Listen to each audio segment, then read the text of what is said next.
All right, testing to see if we're live. I think we are. Had a little bit of a difficulty, but we're good to go in about 30 seconds. So if anybody's in the chat room, say hello.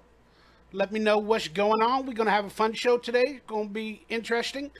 I've been MIA for a while, but it's going to be fun. All right. Vocal Ball, thank you for chiming in. Shane, what's up? And let's get the show started in about 30 seconds. Get your drinks, and let's have a good Saturday.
What's going on, Raider Nation?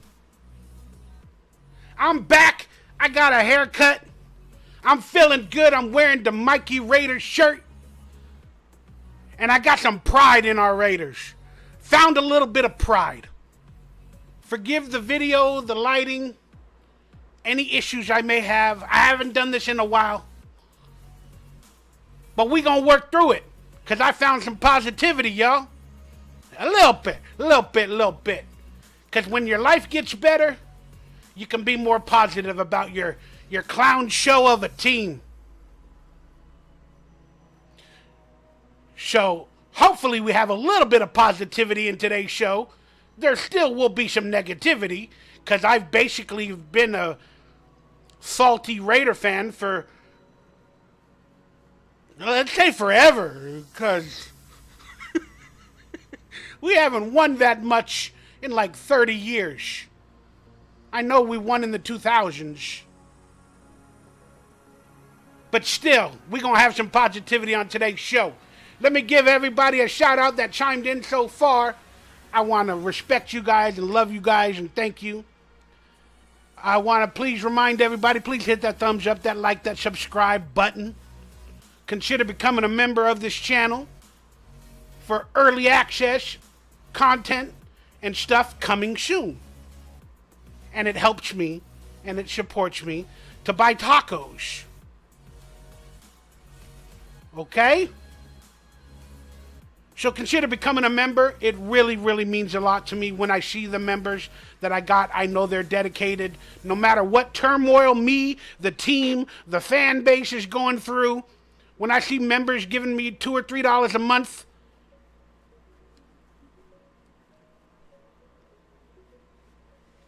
yeah, that's how it makes me feel. The lighting is weird today. It's like I'm in a tunnel with one light. Hello. And the guy was a murderer from the cemetery. But it's okay. We're going to get to it. Hit that bell for notifications when and if I go live. And I'm hoping to go live every weekend now. And maybe adding another live stream during the week. Now that I think I got my life figured out. I spiraled downward for a good while. Then I had to sell some career moments, products, accomplishments, merchandise from my career to make some money to pay my bills. And I got a lot of money for it. Not a lot, but I got a lot of money for it. So I'm good with paying my rent for 3 or 4 months. And that is a blessing in life, and I thank you guys. All right. Volker Ball, thank you for being online. J.O., Mikey, the OG Raider, thank you very much. Casino Crowder, are you related to Steven Crowder? If so, I don't know. There's a lot of controversy there. What's up? And J.O. is still online. Consider becoming a member. You can get the member buttons and I'll answer your questions during the show. Consider super chatting if you like to ask a question during the show. And let's get right into it. But as we do every time, I talk a little bit for 5 or 6, 7 minutes. Then I start the show officially where I get into show mode. So let's do that right now. But please, please, let's make this chat room exciting. I don't care about your opinions. If you disagree with me, you don't like me, you want to prove me wrong, you want to debunk me, whatever I'm saying, do it with respect, but let's get this chat room lit. Let's get this chat room lit. Not everybody with the same opinion as me. Let's get this chat room lit. Okay? Because people need to come for more things than Mikey Raider talking for an hour or 2. Y'all need to get this chat room lit. Get it lit. Make it like Twitter, where everybody hates on everybody and everybody is divisive. And everybody triggers me. We're going to get about to that into a lot of today's show. Chris Brandon, I see you, Kingdom Soldier. What's up? Thank you guys. Let's have a good Saturday. Let's get this show started. And again, during the show, ask some questions. And I will do a segment where I'll talk about it in a minute. Let's get the show officially started. And let's go. Carlos is online. Kingdom Soldier 12. Chris Brandon. Let's do this. Let's get it started.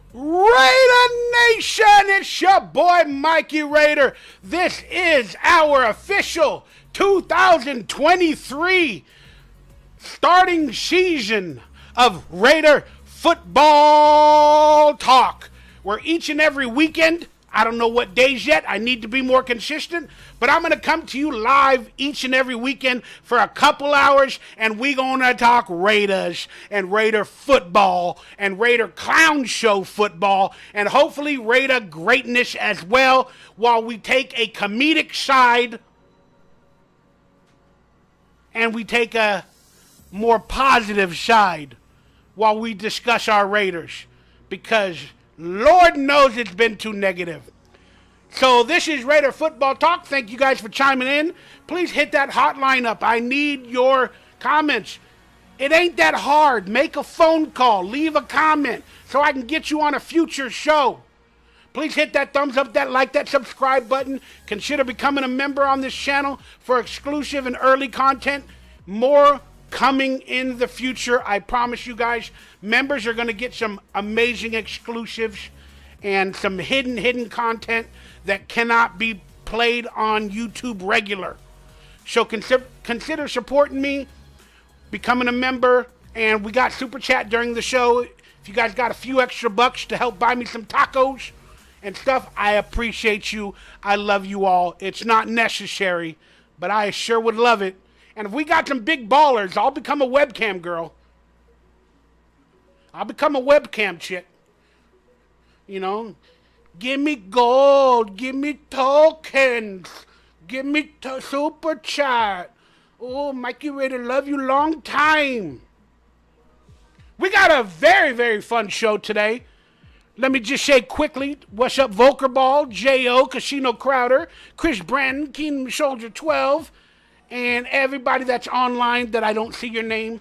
Let's get this chat room lit. Let's get it lit. Start chiming in the chat room, whether you disagree with me, you like my statements. Let's talk Raiders. Have ourselves a beautiful Saturday, to say the least. Then, after this show, or during if you want, Hardcore Raider, I'll post a link later in this description. But Hardcore Raider is doing a Stabler tribute on his videos with Raider Critique and some other video makers. So stick around for that, or go to their channel for that. But for now, you're stuck with me for a good while, and I appreciate y'all. So let me just give you a quick rundown real quickly of what we're going to talk about on today's show. We're going to talk a little bit about Carr, because there's some controversy still, and I talked about it in a whole hour-long special like a week or so ago. We're not going to go into details with it. But the reason why I'm going to deal with the Carr situation is because I was triggered on Twitter. I was triggered like you wouldn't believe. So we're going to read some of the hater tweets toward me or my opinions or Derek Carr, and I'm just going to react to them. I'm going to get triggered again later in the show. Why not? Let's talk about Twitter, and let's read some hater tweets. That sounded fun to me. It's probably not. It's not good for my health, my blood pressure, my trigger warning, trigger warning, trigger warning, trigger warning. We're also going to have, the latest news of the Josh Jacobs situation. We're also going to have a segment called Reality versus Rumors, where we're going to go over the reality of these rumors and what's going to happen in certain situations like Davante Adams and Josh Jacobs. We're also going to go over the roster. That's right. I know it's a little bit too early, but we're going to talk about McDaniels and his regressive nature with rosters. We're going to compare the 2022 roster, the 2023 roster as it stands right now, and we're going to ask ourselves a question. Has our team regressed or progressed? Again, that's the debate. People are like, I'm glad Carr's gone. We're moving up in the world. Our team's getting better. Then there's people that are like, kind of like me. I don't think so. I don't think Jimmy Garoppolo is better than Derek Carr. I think we regressed. We're going to talk about that in a little bit more detail coming up. We're also going to have some statistics from offense and defense. We're going to ask some Raider questions that are kind of interesting and polarizing. And overall, we're going to have an interesting show. So, let's get right into it. Raider Critique is online. I just shouted out you and Hardcore Raider doing your video for Ken Stabler a little bit later. Thank you guys, man. I appreciate you. I appreciate you. Matt Brumling. I always think you're the creator of The Simpsons every time I read your name. I know that's Matt Groening, but Matt, whenever I see your name, I'm like, hey, that's The Simpsons creator. All right, let's get right into the first topic of today. And then we're going to have some classic Raider commercials for you today in between segments. It's going to be a fun watch. It's going to be a fun watch. All right, let's get right into the topic du jour of the day. Happy post-July 4th. What does July 4th mean? Well, it is not only the birth of America, it's also the birthday of the Raider Nation creator, Al Davis, and the team owner that set boundaries in the NFL league, that fought the NFL league, fought the commissioners and the other owners for supremacy to make it fair, led with diversity, transparency, and again, we're excluding the later years of his life when things seemed to turn bad. And Al was not one to not have controversy. So just like America, Al Davis has his controversies. But he also has his greatness. And that's what I wanted to celebrate on this day, post-July 4th, is Al Davis. You became one of my heroes many years ago when I read and I learned about everything you did for the nation, the NFL nation, the Raider nation, and so on and so forth. And I wish your son had half of the gusto that you've had in your youth. Because I know if you were younger and you were still running this team, a lot of this stuff would not be happening. I'm not going to go into detail with each and everything, but a lot of these decisions go against the Raiders' legacy. And that's what saddens me. But we're not going to talk about that at this moment. We're going to talk about the greatness of Al Davis. Happy birthday, my brother. I appreciate you. I love you. We all miss you. And we thank you for the team that's forever in our hearts, the Raider Nation. All right, speaking about an organization post-Al Davis that has me scratching my damn head. The Raiders have been making mistakes, whether it be the general manager, the coaches, the staff, and in all honesty, in today's world of social media, everybody has a reaction and a comment for everything. How could the Raiders go or get something even more wrong? We've talked about other instances with the Raiders' Twitter, whether they became woke or not, defending the alphabet community, which is fine. But again, there is some PEDO people that are in that community, as they said in their,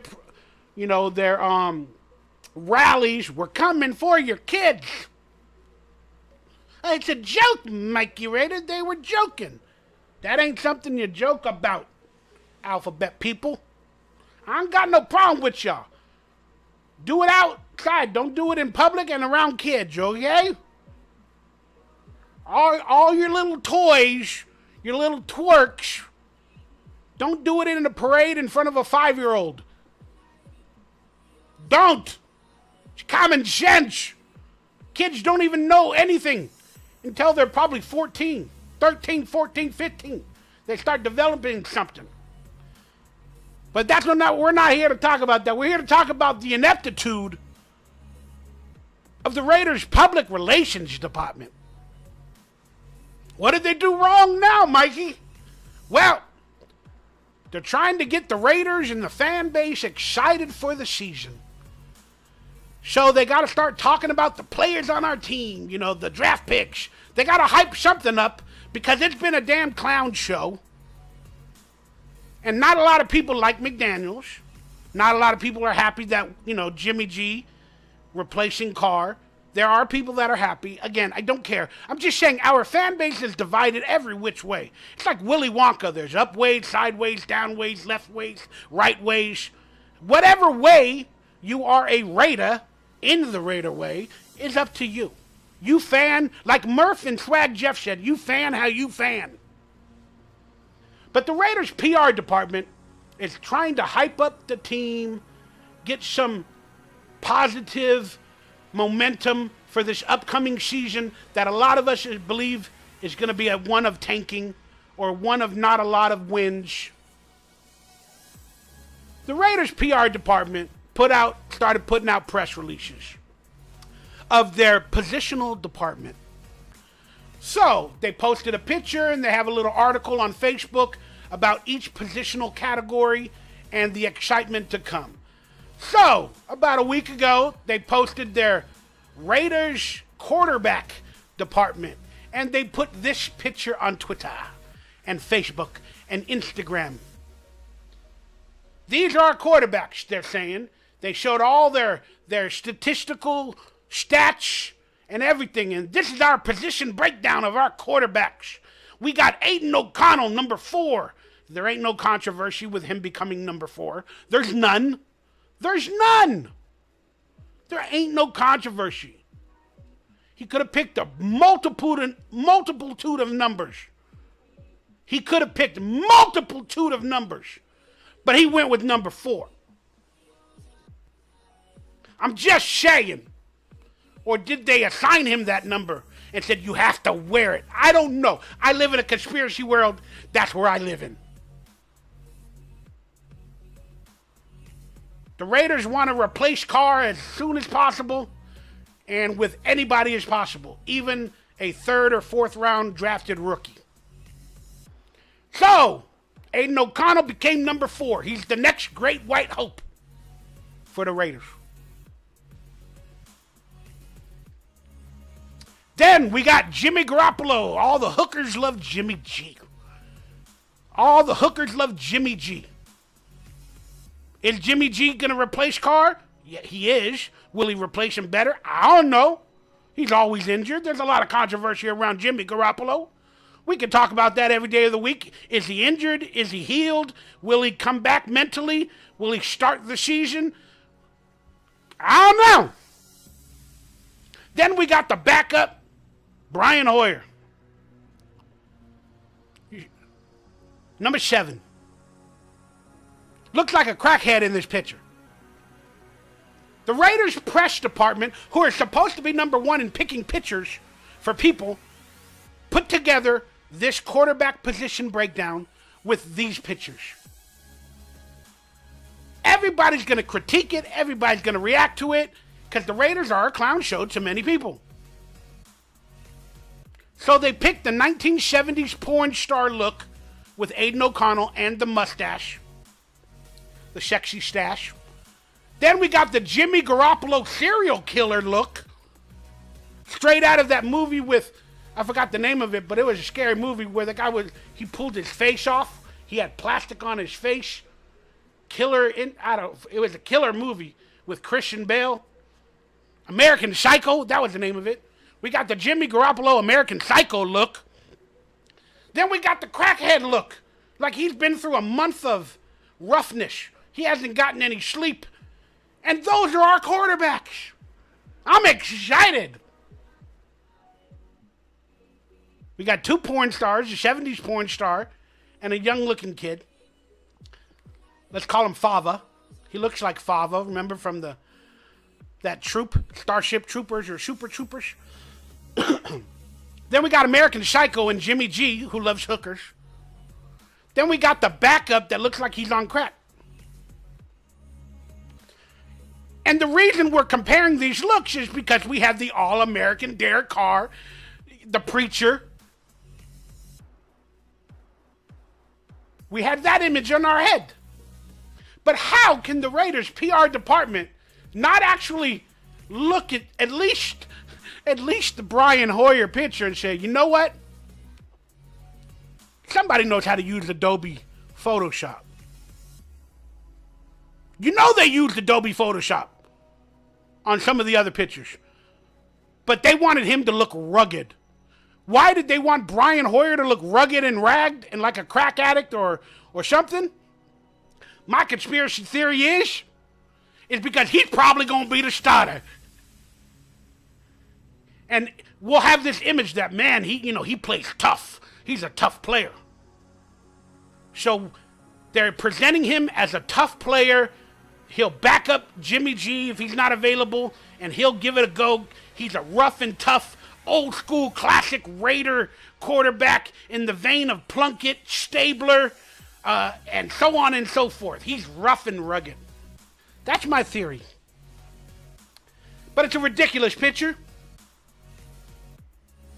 You Photoshop everybody except Brian Hoyer. These people in the Raiders PR department, they're going woke, going broke. It's ridiculous. Ridiculous. What picture should they choose, Mikey? No matter what they choose, we're gonna talk crap about it. Again, I understand. There's no right and wrong, but we're here to make fun of it and have a good time. So, what did they do this week? Well, now it's the running back position time. All right. We all know the controversy with Josh Jacobs. And they posted a picture of the running back room without Josh Jacobs on the poster. It's got Zamir. It's got both the Patriots and no proven Raider. Of course, this created controversy. I made a Twitter about it. I said, wow, do they not have any faith that the Raiders are going to, have Jacobs for the season? This created a lot of head scratching for a lot of people. Now, let me be the debunker and let me give credit where credit is due to a lot of these answers about this. We got a bunch of answers. Josh Jacobs is not under contract. He's not actually a Raider. Okay? That may be true, and I understand that statement. Then there's the rumors that do they have the contractual rights to promote Josh Jacobs if he's not actually under contract, you know, in terms of the NFLPA and this and that. That may be true. But I understand all those denials. And people say, this is a business. It's a business. Maybe he's not under contract. They don't have the rights to post him. It's a business, Mikey Raider. It's a business. All right. When does it become bad business? When? When does it become a bad look? I guarantee you there's a bunch of players that are not actually under contract officially for the Raiders, whether it be an undrafted free agent, somebody that went to the minicamp, or some of the rookies that may have not been signed. They may have all been signed by now, and I think that may be the truth. But I'm just spitballing. I guarantee you they're going to post a picture of a Raider in one of these positional reviews that is possibly not under contract with the Raiders officially. Or they got a 30-day contract. I don't know. I'm just saying, I think so. How much of it is that a possibility? Probably 10%. But here's what I say to the people that say, he's not under contract, Mikey. It's just business. Why would they put a player on there if he's not under contract? In my opinion, he's under contract. He hasn't signed it. They franchise tagged him. They made him a contract called the franchise tag. And he is contracted to be a member of the Raiders. They made the contract. They know he's probably going to have to play or sit out. So, in my opinion, that statement of he's not under contract, Mikey Raider, I call bullshit.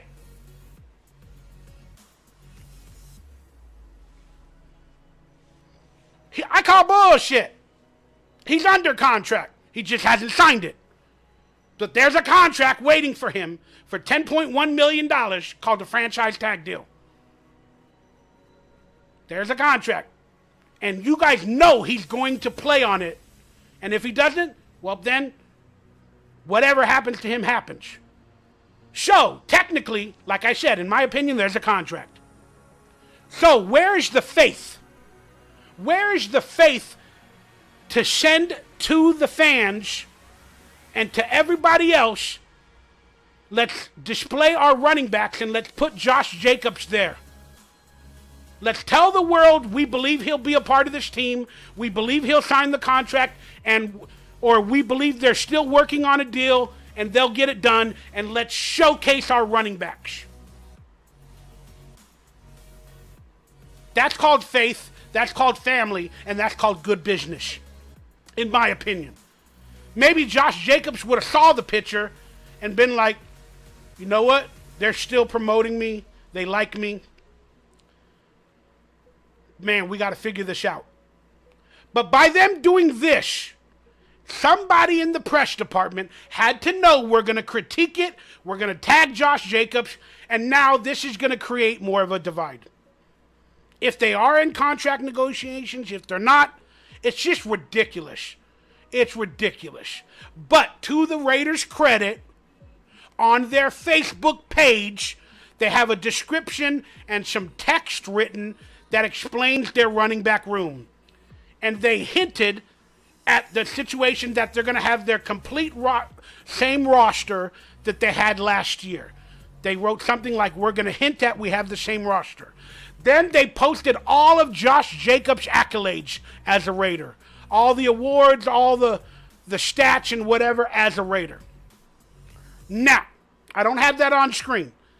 But so that article on Facebook came with this picture. So they at least talked about Jacobs, and they hinted at the fact that Jacobs might, they might have the running back roster room this year. Okay, kudos. Then they posted all his stats as a Raider. Well, why do you guys got to remind us of all his stats as a Raider if he's going to be hinted as becoming a Raider this year? Again, are you guys posting all his accolades as a Raider? Because there is a real possibility he won't sign, he won't be a Raider this year, and we need to remember all the stuff he did as a Raider. Again, you can look at every story from two different sides. That's the way I'm sticking to it. If you ask me the question, do I think this is disrespectful to Josh Jacobs, this picture? No. But I think it's disrespectful to the Raider fan base and to the actual organization in terms of us or them believing that Josh Jacobs will be a running back this year. Why create more controversy where it's not needed? Again, legalities behind. Maybe they didn't have the right, and maybe people that said he's not under contract, that could be the true statement. I'll leave it to that. I still have a little bit of an issue with it because it doesn't promote faith. It promotes adversity and drama. All right. When we come right back, we're going to check out the roster, and we're going to talk about, have the Raiders regressed or progressed from last year under McDaniels? Michael F., thank you for getting online. J.O., exactly. People just hear that, and it's all we hear. Michael F., sorry, but he's been in the hospital visiting kids. Again, we'll talk about Jacobs a little bit more, and I'll have some issues with that situation. But that's my thoughts on it. Boomcat, what's up, brother? Can we get a true state rap freestyle? I don't think I have any beats going today, but we can get into it. But out of respect for Ken Stabler, on the day of his death, we'll come back in 2 and 2 after we watch this classic commercial.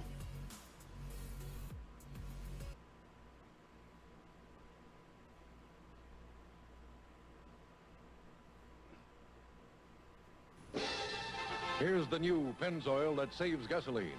And Kenny Stabler, quarterback of the Oakland Raiders. New Pennzoil PZL.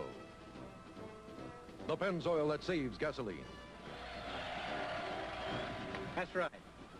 You know the Pennzoil in this can? It really does help you go farther on a gallon of gasoline. And it saves you oil changes, too.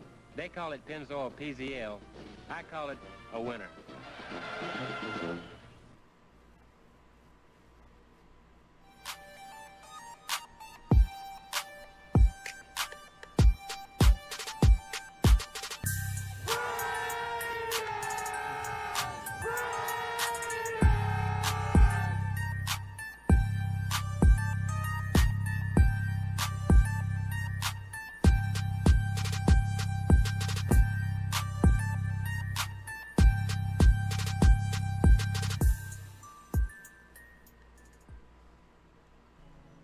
Oh, yeah, Raider Nation, what's up? Welcome back to Raider Football Talk. This is the show where Mikey Raider talks a lot, and we talk about Raider football, basically from my perspective. But we try to be a little bit more positive as of late, as this is the new season of Raider Football Talk. Please hit that thumbs up, that like, that subscribe button. Consider becoming a member to support your boy for exclusive content, future content. And you know what? Maybe I'll go naked from my toilet one day while I root on the Raiders or I yell at the Raiders. That's what I do because I'm a fan. We got Michael F., J.O., Boomcat, Volker Ball, Kingdom Soldier 12 online representing, keeping that chat room lit. We just went over the controversy of the Raiders' public relations department, how they're continuing the clown show of adversity that is the Raiders as of the past 30 years, let's call it. But now, let's talk about Josh McDumbass. You ready to do that? Let's talk about Josh McDumbash. I am not a fan. I rooted this guy on. I was actually excited that the Raiders were bringing on, because I was salty with Gruden really badly. I never wanted Gruden to be our head coach again.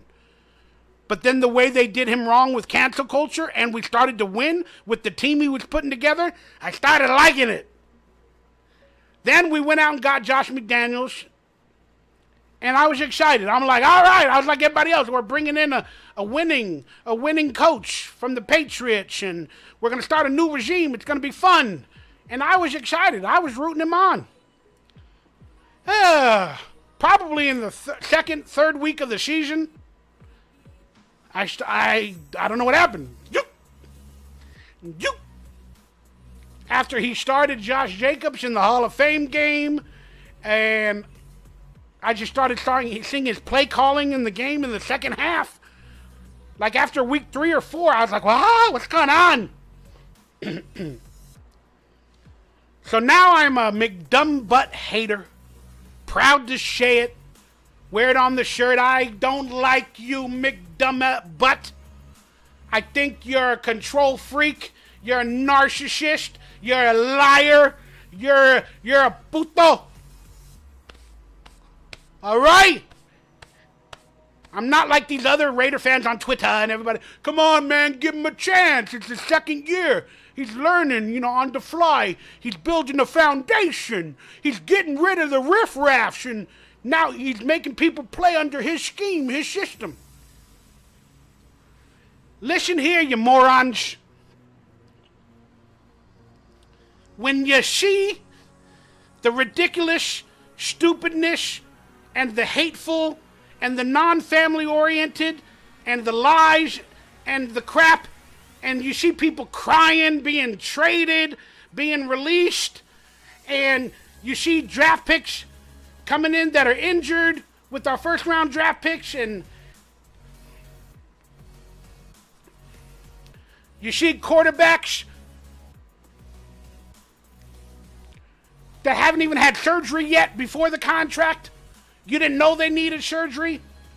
When you see coaches and general managers come to a team and forcibly tank that team to publicly get rid of Derek Carr to get Tom Brady, that's what they did. They came to the Raiders. Tom Brady wasn't available. He was still a Buccaneer. But during that season, they didn't like what they saw from Carr. They were not working together. They were not gelling together. Whatever, blah, blah, blah, blah, blah. Then somewhere toward the end of that season, Tom Brady or whoever talked to Mark Davis, Josh McDaniels, and said, hey, maybe I'll come to the Raiders, because they wanted him in 2020.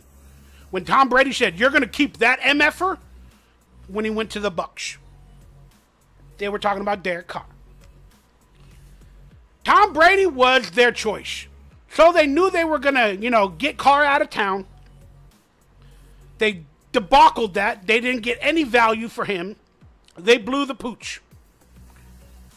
Now Tom Brady retired, but became a part owner of the Raiders, but also screwed the Raiders because he's apparently not going to play for the Raiders. So they have to replace a quarterback, so they look to injure Jimmy G.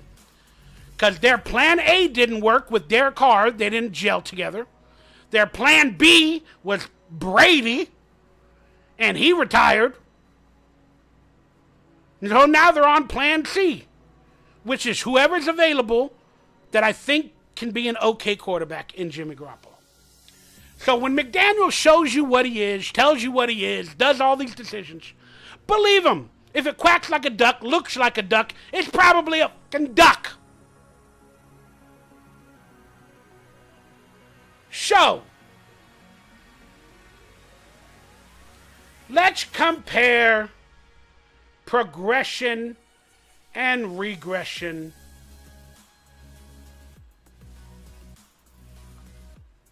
of the Raiders' offense under McDaniels. And we're going to go off paper because we don't have any stats. Okay, guys? On the top is the 2022 offensive roster like on day one of the season, like September 6th or 7th. I know it's hard to read, forgive me, the graphics ain't the best, but we'll talk through it. Then underneath is the supposed starting roster for this upcoming season. So, I want honesty, guys, in the chat room, whether we're going to compare each positional group and player and see if, in our own minds, if we have progressed or regressed based off of 2022. And I know the season hasn't started, and I get all that, and the roster on the bottom of 2023 might change due to injuries or this or that. I get it. But let's have some damn fun. Let's prove McDaniel's failures right. All right, let's start with the quarterback position. Last year, we had Derek Carr, Jared Stidham, Chase Gerbers, and maybe Nick Mullins. Okay, Derek Carr is a perennial top 15 quarterback. Let's just be honest. Some people consider him top 10. Some people consider him, experts consider him top 12, 13. But he's at least in the top 15, okay? Now, let's compare it to the new quarterback roster of Jimmy Garoppolo, Brian Hoyer, Aiden O'Connell, and Chase Gerber. Baby formula is still on the team. Let's compare Derek to Jimmy Garoppolo. This will be a controversy no matter who you talk to. Who's better, who's worse, blah, blah, blah. I don't care. I'm letting you know from my perspective, and I want to know yours in the chat room or in the forum below in the text messaging. Derek Carr is top 15 to me. Jimmy Garoppolo, when healthy, is still top 15. He has more wins throughout his career on a much better team. Derek Carr can make every throw. Derek Carr doesn't have the leg ability. Jimmy Garoppolo has a little bit of the leg ability. But by all honesty, Jimmy Garoppolo, when healthy, is a top 15 quarterback. Derek Carr, no matter what team he has, is a top 15 quarterback. Jimmy Garoppolo has more victories. Derek Carr was just proven as an imbecile by Warren Sharp or whoever else, where they posted like 20 or 30 videos of Derek Carr in the red zone and how he made a mistake each and every time. So Raider Nation going crazy. Oh my God, Derek Carr's the worst. Look at all his decisions in the red zone. Again, how many times has Derek Carr been in the red zone? 300? And they picked 20 or 25 plays or 30 plays that were bad. Again, I don't know the answer, and I'm not saying Derek Carr made mistakes. Yes, Derek Carr needed to improve. I'm not saying he was the best, blah, blah, blah, blah, blah, blah. But Derek Carr's a top 15 quarterback. Jimmy Garoppolo is a top 15 quarterback. So they're the same. But with victories and a better team around him completely, Jimmy Garoppolo is the better quarterback. When healthy. So, I have to give this a 50-50. Of course, I want to say Derek Carr's a better quarterback because I believe he makes better throws, deep balls, and everything. But I'm going to say this 50-50, okay? I'm going to give this a 50-50. I don't think we regressed with a healthy Jimmy Garoppolo.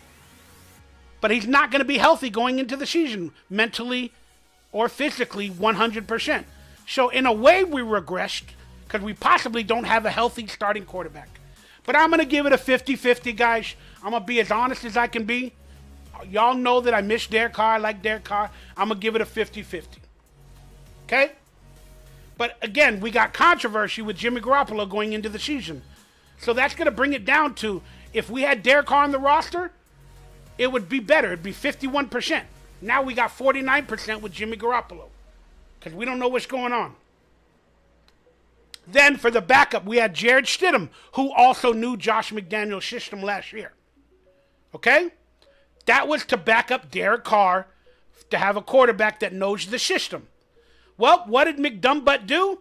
When he benched Derek Carr, he gave Jared Stidham a chance, and he told everybody in the press and the media, we're going to test out Jared Stidham. We want to see what he got moving forward because I believe in him in this system and on this team. And what do they do 3-4 weeks later? Go to the Broncos. That's how much belief they had in Jared Stidham. So we did the same thing we did last year. We brought on Brian Hoyer because we got the Garoppolo injury concerns. And Brian Hoyer knows the system. And he's basically like Jared Stidham, a more veteran-esque quarterback that can play decent if he's needed to under Josh McDaniels. So, did we upgrade at the original quarterback spot? No. Did we regress? Maybe. But did we upgrade?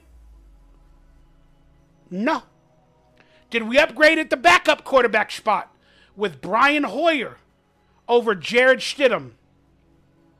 I would say a little, because Brian Hoyer is a little bit more veteran-esque and has been in the system under Tom Brady for more years than Stidham was, and Brian Hoyer has that much of an edge mentally. So we progressed at the backup quarterback spot. Then we got Aiden O'Connell and Chase Garbers, and I can't compare them to anybody else that was on the roster because they're rookies and whatever. So, in terms of an overall of the quarterback position, we progressed slightly because of Brian Hoyer compared to Jared Stidham. In terms of knowledge of doing exactly what Josh McDaniels' dumb butt wants. So, if last year we were like, at 60-40 or whatever, this year we're at 51-49. And that's the most positive you're going to get from me in terms of this quarterback room. So we progressed by like 1%. Wow, I can't believe I'm saying that. Now let's look at the running back room. Josh Jacobs was on the roster last year. Brandon Bolden, Amir Abdullah, Zamir White, and Britton Brown, 2 rookies that season. Now let's look at this year. Well, Josh Jacobs ain't under contract, so I can't include him. Shut up. Shut up. Josh Jacobs will be a member of the team, and he'll play. And so did we regress? We did. That's right. Josh Jacobs is a regression from last year. Josh Jacobs. What? Why is that? Well, because now he's under a contract dispute. He's mad at the head coach. They're not offering what he thinks he deserves. He's probably going to be forced to play. He's not going to be happy about it. And they're probably going to run him into the ground even more to where he might not even get more money in the future. So he's going to be a little bit pissed off more. And I'm not saying he won't, but he might not play as hard. So Josh Jacobs this year, last year he was motivated to get his money. This year, he's getting whatever money they give him. People say, well, he'll be motivated for the next year. Well, they could franchise him again in the second year. He doesn't want to get injured. He wants a guaranteed long-term money. He probably wants $30 million somewhere. Guaranteed, fully guaranteed. And he ain't going to get it. He ain't going to get it. So we have regressed with Josh Jacobs at the running back position. Then we got Zamir White. This year is labeled to be the backup to Josh Jacobs as compared to Brandon Bolden last year. And let's be honest, Zamir White looked decent. That, in my opinion, is an upgrade for a rookie second-year running back to get some play on an aging Brandon Bolden who didn't look that great last year. When he did play, Zamir White is an upgrade. It is a slight upgrade if he is the second in command according to this roster sheet. Then we got the same players again under the Patriot system, Brandon Bolden and Amir Abdullah. So, with the running back room, with, in my opinion, Jacobs regressing mentally, emotionally, whatever, maybe even physically, not due to himself, but because of all the controversy around all of this stuff and the bad business decisions from my perspective. And Zamir White will progress. We're at 50-50. But with a Josh Jacobs who's going to regress, probably mentally and a little bit physically under this regime, I'm going to have to bring the running back room, instead of a 50-50, I think Jacobs is more important to this team than a progressing Zamir White. I think one more year under Jacobs and his power and his strength is more important than a rookie Zamir White. So, we went down to 48% as compared to last year with a good running back roster. So, overall, the running back roster, in my opinion, has regressed. It has regressed slightly. Let me know why I'm wrong or why I'm right. Whatever. I appreciate you guys. Michael F. Light, he's our quarterback. Get behind him. I'm trying. Trying, brother. You got to appreciate me for trying. Love you, brother. Hoyer is 38. Oh, there you go. There we go. All right, now let's look at the wide receiver room. We had Davante Adams, Mac Hollins, and Tyron Johnson last year. This year, we got Davante Adams. Davante is the same no matter what. He is a little more pissed off this year than last year. I can't speak for his thing, but he's going to be 100. No matter what we get from Davante, it's going to be the same. All right? Now, DeAndre Carter, the guy from the Chargers, is he better than Mac Hollins? Shorter, quicker. Mac Hollins is more taller. I think we regressed. When Mac Hollins is on his game and he wants to play and not create controversy or get press, he could have been a much better player. DeAndre Carter is what he is. He's a good third down, fourth down receiver. I think we regressed. That's just my opinion. But again, the replacement may be, according to this list, it may be, what's the other quarterback or the wide receiver we got? Trying to find the name. Forgive me, guys. I can't read too well. Jacoby Myers. Maybe they consider him the second wide receiver. Again, positions behind, I don't care. Tyron Johnson, he was fast. He was quick. He played great in the preseasons. Now this year we got Davante, DeAndre, Philip Dorsett, Chris Lacey. Last year we had Hunter Renfrow and DJ Turner. This year we got a Hunter Renfrow for now. Everybody knows the rumors on that. Will he be traded? Are they going to test him out for a few weeks? Are they going to get rid of him because they got a lot of slot wide receivers on the roster? Like, compared to last year, we probably had 3 slot wide receivers under McDaniel's system. Now we got like 7. That just proves that Jimmy Garoppolo is going to throw the ball quickly and they want the ball out of his hands quickly. More so than trying to wait for the one wide receiver to get open.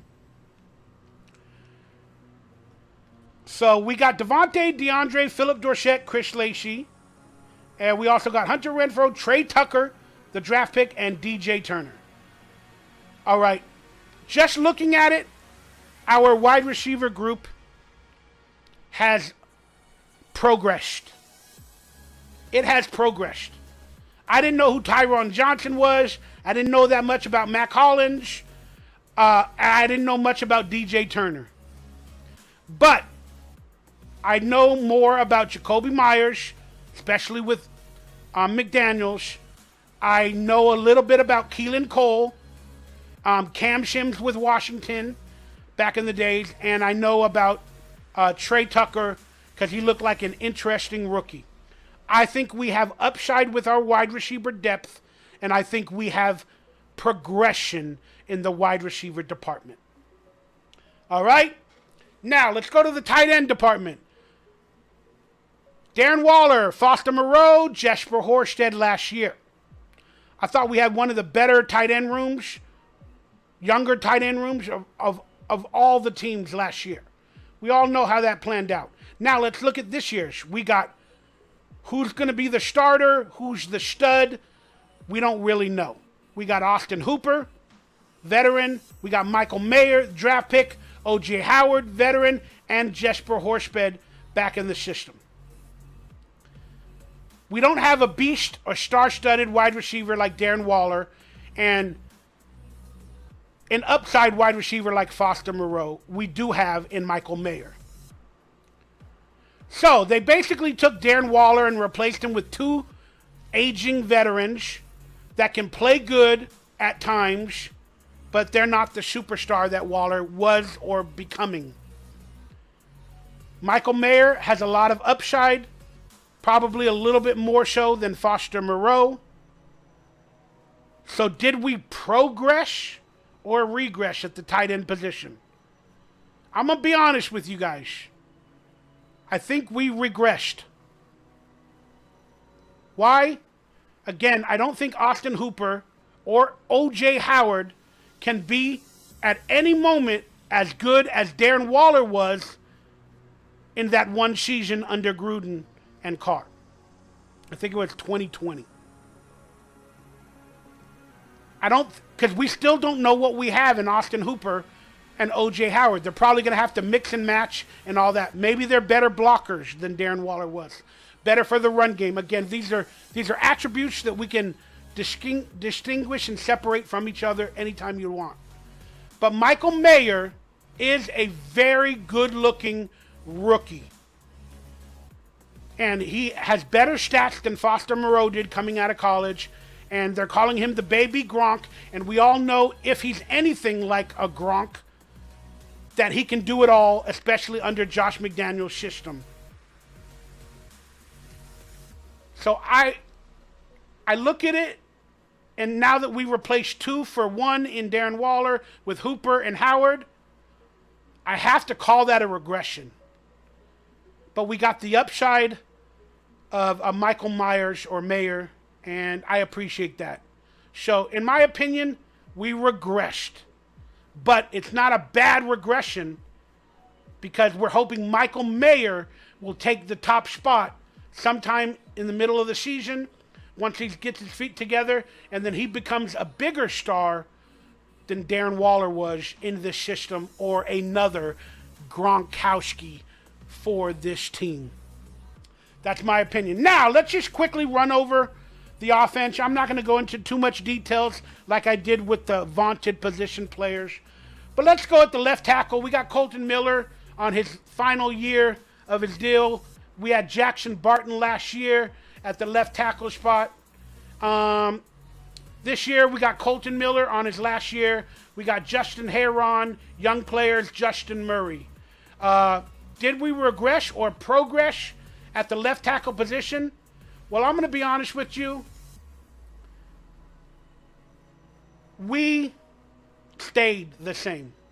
We have a little bit of upside with the younger players, but Colton Miller's on his final year. So we're going to have to add depth to that position in the draft or free agency, or a lot of young players are going to be playing. If he gets injured, God forbid. But I don't see our offensive line at the left tackle position as an upgrade or a downgrade. I don't know what we got. I'm just going to be honest with you guys. Now, let's go at the left guard position. We had John Simpson last year, Dylan Parham last year. Now, this year, we got Dylan Parham, who has vaunted into the top spot, even though he played a lot last year, Jordan Meredith and Curtis McClendon. Well, if they had John Simpson as the starter last year and Parham as the backup, and now if we're going into Parham as the starter this year and John Simpson is gone, then we have regressed.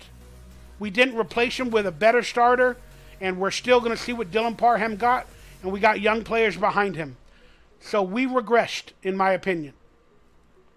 But it could be a 50-50. Again, you can go with this a lot of ways. Now, let's look at the center position. Last year, we tested out Andre James. Okay? This year, we got Andre James, but he's also on a final year of his deal. Then we got Hironisha Grashu this year. And I know there's players that take that position and do it, as a backup. But I'm just speaking about what I see on the board. Have we regressed or progressed? Well, in my opinion, I think we got some interesting centers to back up. I think Alex Bars plays center if he needs to. I think we progressed at our center department. I think we progressed. Now, let's look at right guard from last year. We had Lester Cotton Sr., the rookie that was vaunted and highly drafted and is no longer a part of this team. And this year, we got Dylan Parham.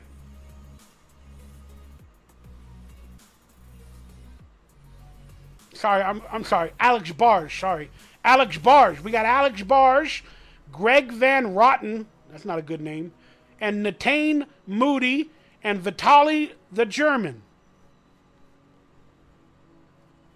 Well, again, much was expected of Lester Cotton Sr. No, that wasn't Lester Cotton Sr., the highly vaunted draft pick, was it? No. He was the younger player that was drafted many years ago. I'm getting him confused with the other guy that was sent to Chicago. Forgive me. Lester Cotton's been a part of our roster for a good amount of years, and he's working his way up. But he is no longer a part of this team. We got Alex Bars, Grand Veg Rotten. We've upgraded. We've upgraded at the right guard because we got more depth to choose from. More pure positional players. Oh, I was talking about Jermaine Illuminor. No, whatever. Whatever that rookie's name was that went to Chicago, I forgotten. We're done. But I think we upgraded at the right guard position because we got a lot of depth. Doesn't mean we're perfect there. It's going to be, like last year, it's going to be a mix and a match.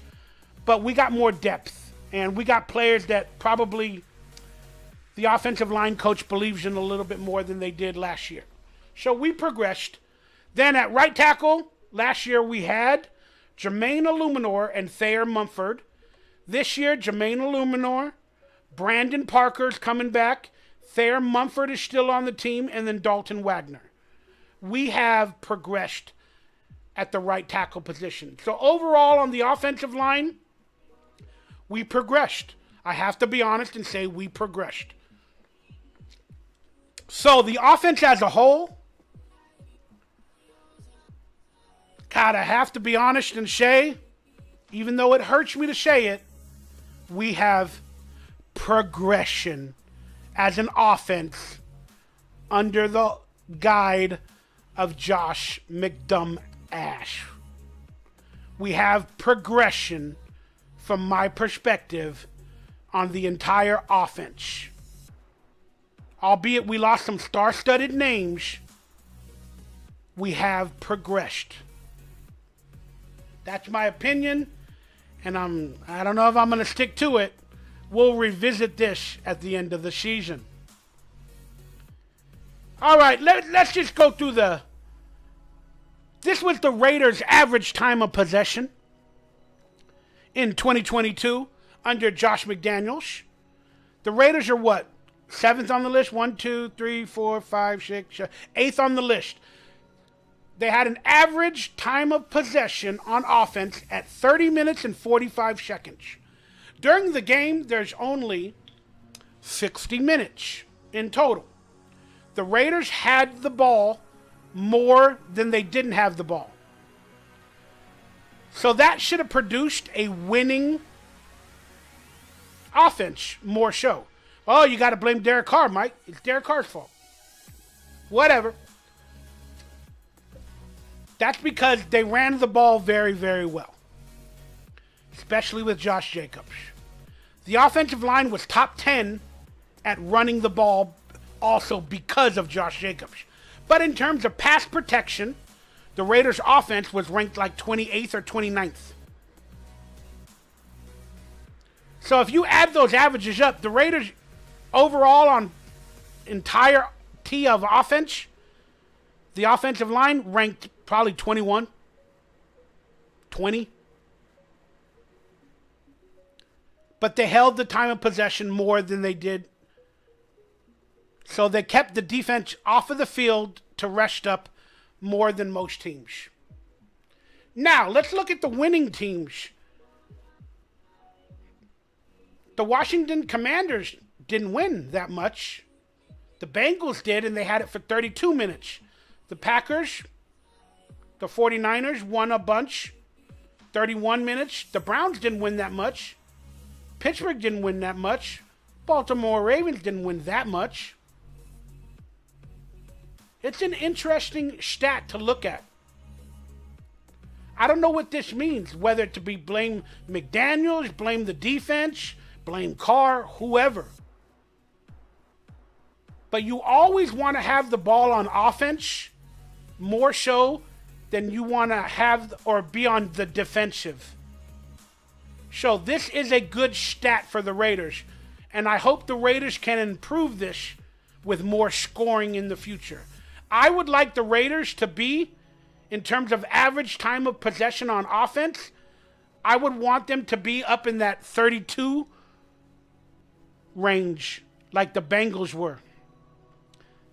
Because we got a young defense. And the longer you keep the defense off the field, the less we can get burned. Interesting stat, guys. Interesting stat. All right, let's come back and let's do the regressions on the defense. Come right back.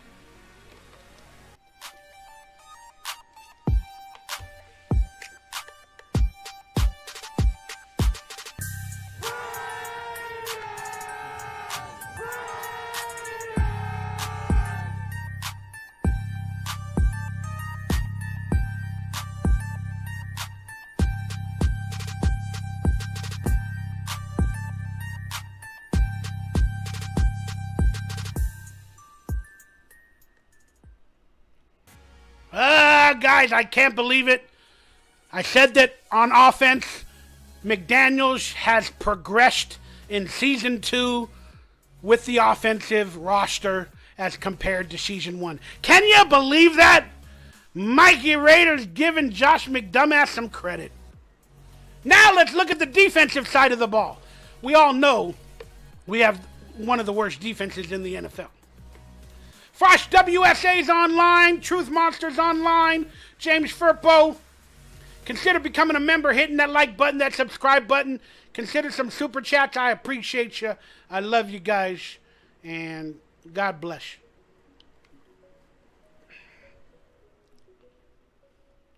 All right, let's look into progression, regression, and let's go into the defensive rosters. There it is on screen. On the top, we got the 2022 defensive roster, comparing it to the bottom, which is the 2023 roster as of right now. Again, players may change, situations may change, but we're going to have a look at it, and we're going to go for it. I'm going to go a little bit quicker than I did on the last one. On the defensive edge rusher side of the ball, we had Chandler Jones. We all know how that played out. Cleveland Farrell, we all know how that played out. Malcolm Kuntz, we all know how that played out.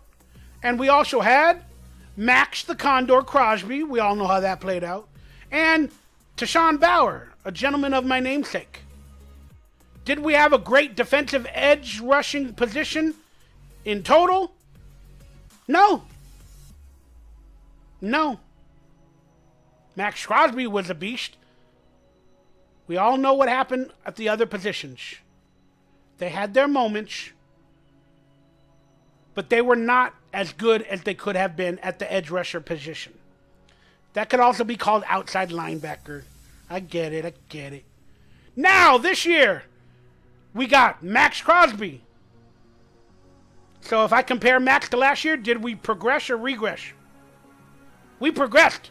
He's still on the roster. Thank goodness. And then the other one that's labeled as the starter is who is it? It's Chandler Jones again. Did we regress or progress from last year with Chandler Jones? Well, I would say we regressed because he had such a bad year. But I'm going to have to say, can it be as bad? Can it be as bad as it was last year for Chandler Jones in this system? It can be. We are the Raiders. But I'm going to say no. I'm going to say they learned how to use him at the end of the season when he got a couple of sacks and they started to figure some things out. So maybe he'll be in a better position this year, even though he's older in age and blah, blah, blah. I think it can't get worse. It can only get better. So we progressed. Then let's talk about the backups. We got Jordan Willis. We got Tyree Wilson. We had Cleveland Farrell, Malcolm Kuntz last year. This year we got Tyree Wilson, George Tarlish, and Malcolm Kuntz is still back on the roster. And then we got a guy named Adam Plant Jr. So let's just talk about the truth of the room. Okay, in terms of the backup defensive edge rushers, they're basically the same as last year. We don't know what we got. We don't even have a true backup that'll be as good as a Chandler Jones or a Max Crosby or whatever that we know of. But we have the great hope in Tyree Wilson. Although they drafted with their first-round draft pick a injured defensive edge rusher who needs his legs coming off an ACL injury or a knee injury or whatever it was that was really, really bad. And he might not even be a great starter day one. It might take him a year or two to understand the system normally, even when healthy. Now he's got an injury to deal with mentally, physically, as well as the new system and the scheme. How long will that take till he becomes a good player or a great player? I don't know. So, in terms of the backup positions, we regressed with hope. Again, all the other backups besides Tyree Wilson will probably play a lot, and they'll play as good as Cleveland Farrell did or Malcolm Kuntz did or Tashawn Bauer did last year. But we lost a couple of players that were a little bit better than these younger players at the backup position on the edge rusher. Let's be honest. So did we progress or regress? I'm calling it a regression because we drafted an injured player. I could go the other side of it and say we progressed because we got a good-looking number one draft pick that will, help out Chandler Jones and Max Crosby or whoever. And we got more depth at that position. I could go that route. But I'm going to be an asshole about this. And I'm pissed off the fact that we have to hope. Again, for like the 8th year in a row, we have to hope our number one draft pick plays at all and plays well in their first season. When automatic draft picks in the first round, especially that early, should be day one starters, and they should be day one pros. That's my thought process on that. Now, at the defensive tackle position, last year we had 1 million of them. That means we didn't have one. We had Andre Billings, Jonathan Hankins, Neil Farrell Jr. We had Bilal Nichols, Kendall Vickers, and Matthew Butler. This year, we got Bilal Nichols again. We got Jerry Tillery that we got from the Chargers. Better veteran player. Neil Farrell is back. We got Adam Butler, John Jenkins. Instead of Jonathan Hankins, we got John Jenkins, Nesta Jada Severa, Byron Young, and Matthew Butler. I'm going to be honest with you guys. In terms of the defensive tackle position, we had Tillery last year, but he's going to play better in the scheme. And we got some of the same players from last year with a little bit of upside in some of the younger players. So overall, we progressed. We got more depth. That's my opinion, and I'm sticking to it. Now, let's look at the linebacker position. outside middle linebacker, etc. We had Divine Diablo, Denzel Perryman, Darian Butler, Jayon Brown, and Luke Masterson last year. Now, this year, we got Divine Diablo staying with the team. Amari Burney, then replacing basically Denzel Perryman, who was a good player. We replaced him with Robert Spillane from, I believe, Detroit. We got Curtis Bolton, not Michael Bolton. I want to be your soul survivor. And Kanal Mauga and Drake Thomas. Well, did we upgrade from Denzel Perryman? That's the only position I'm going to look at. Divine Diablo, he started to play really, really good last year. So he's going to upgrade his positional play this year. They're giving a lot of faith in him. And I think they're going to give him the sticker. They might give it to Spillane as well. I don't know. But he had the sticker a few times last year. So we progressed it there. Is Robert Spillane a better player than Denzel Perryman? He's younger for sure. And he's not injured as much as Denzel Perryman has been during his career. So I'm going to look forward to Robert Spillane. I like that name. Maybe he's going to knock people on their Spillane ass. You know, and he ain't going to have to explain himself.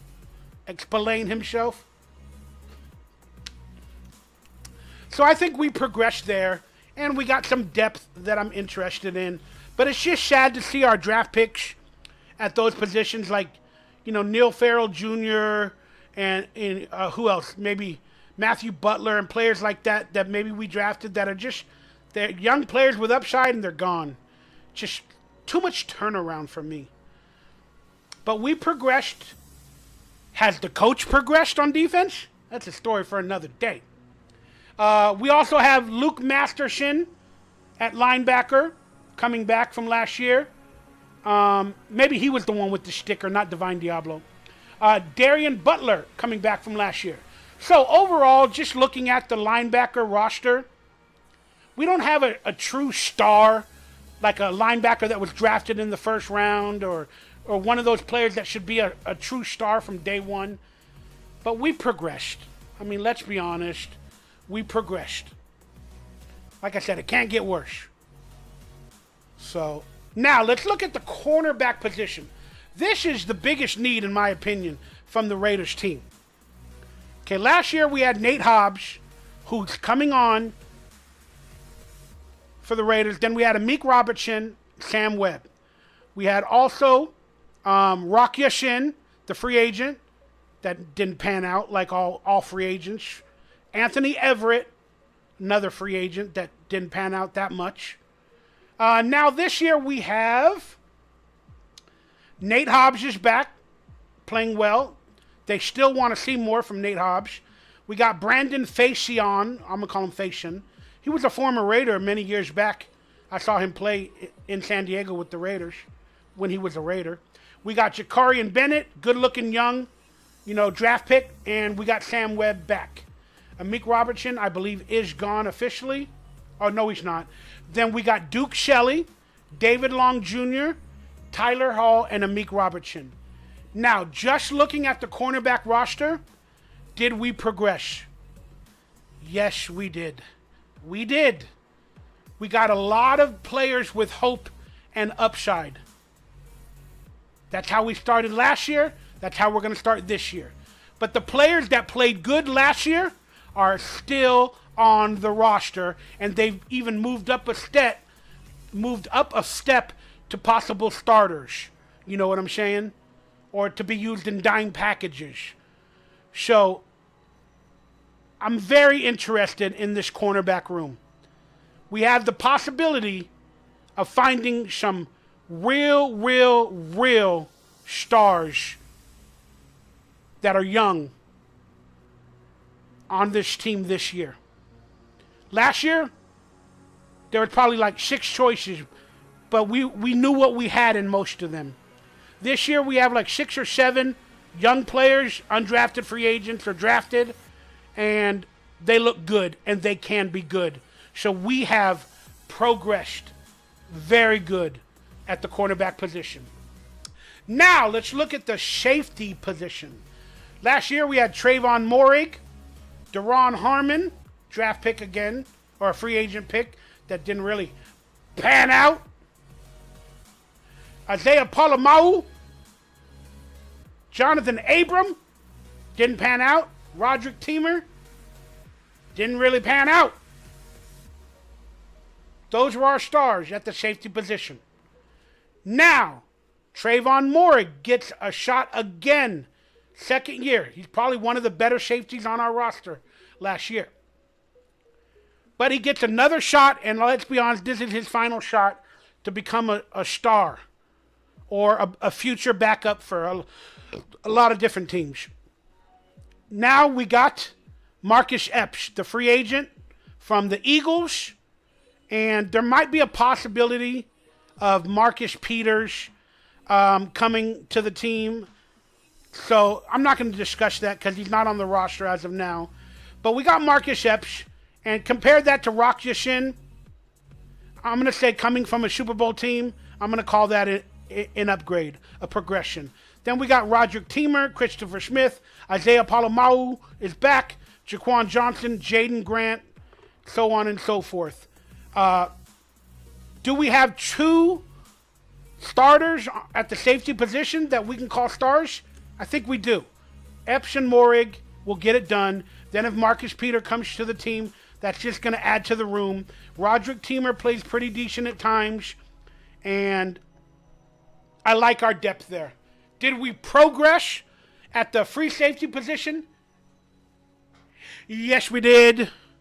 And I can't believe I'm giving credit to our coaching staff and Josh McDaniels again. Overall, looking at the defense, we have progressed from year one with possibilities on defense to be great.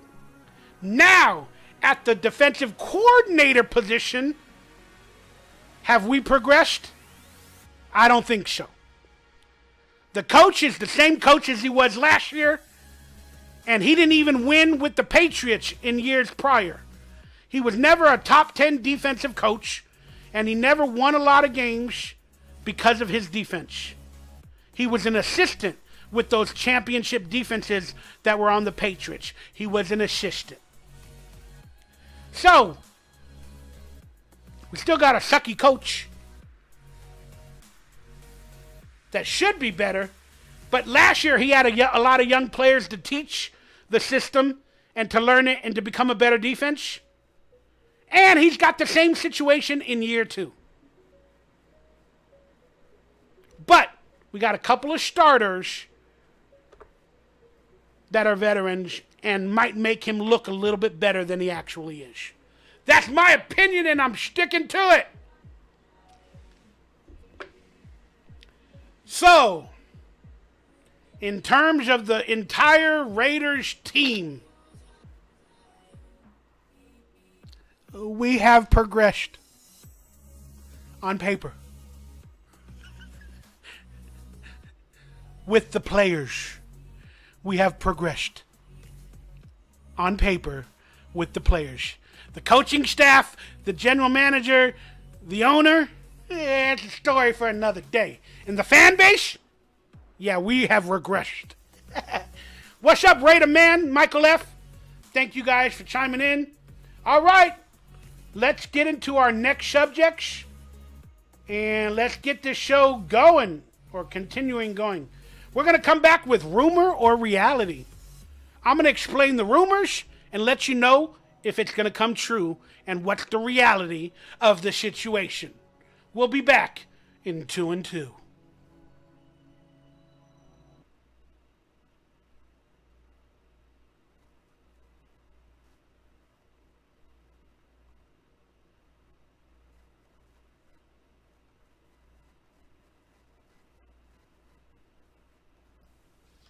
I've been known to get a little hot under the collar. But I'm really excited about Fry's Pro Football game. Went up to $1,000. Just pick up a ticket at Fry's. Watch your game Monday night. Sit back. Relax. Sure. If your ticket matches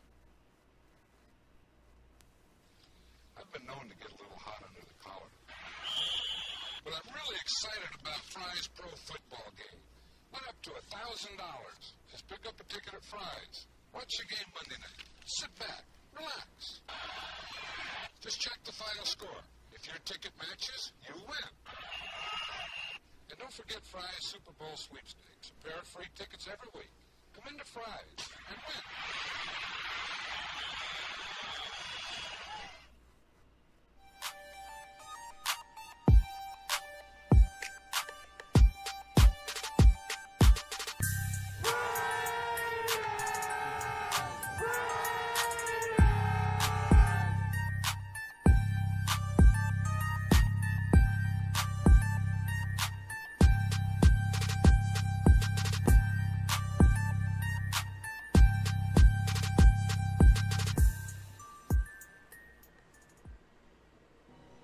My goodness, Raider Nation, we're already an hour and a half into the show. Even though I talked for about 15 minutes about nothing in the beginning of the show, we're still halfway through.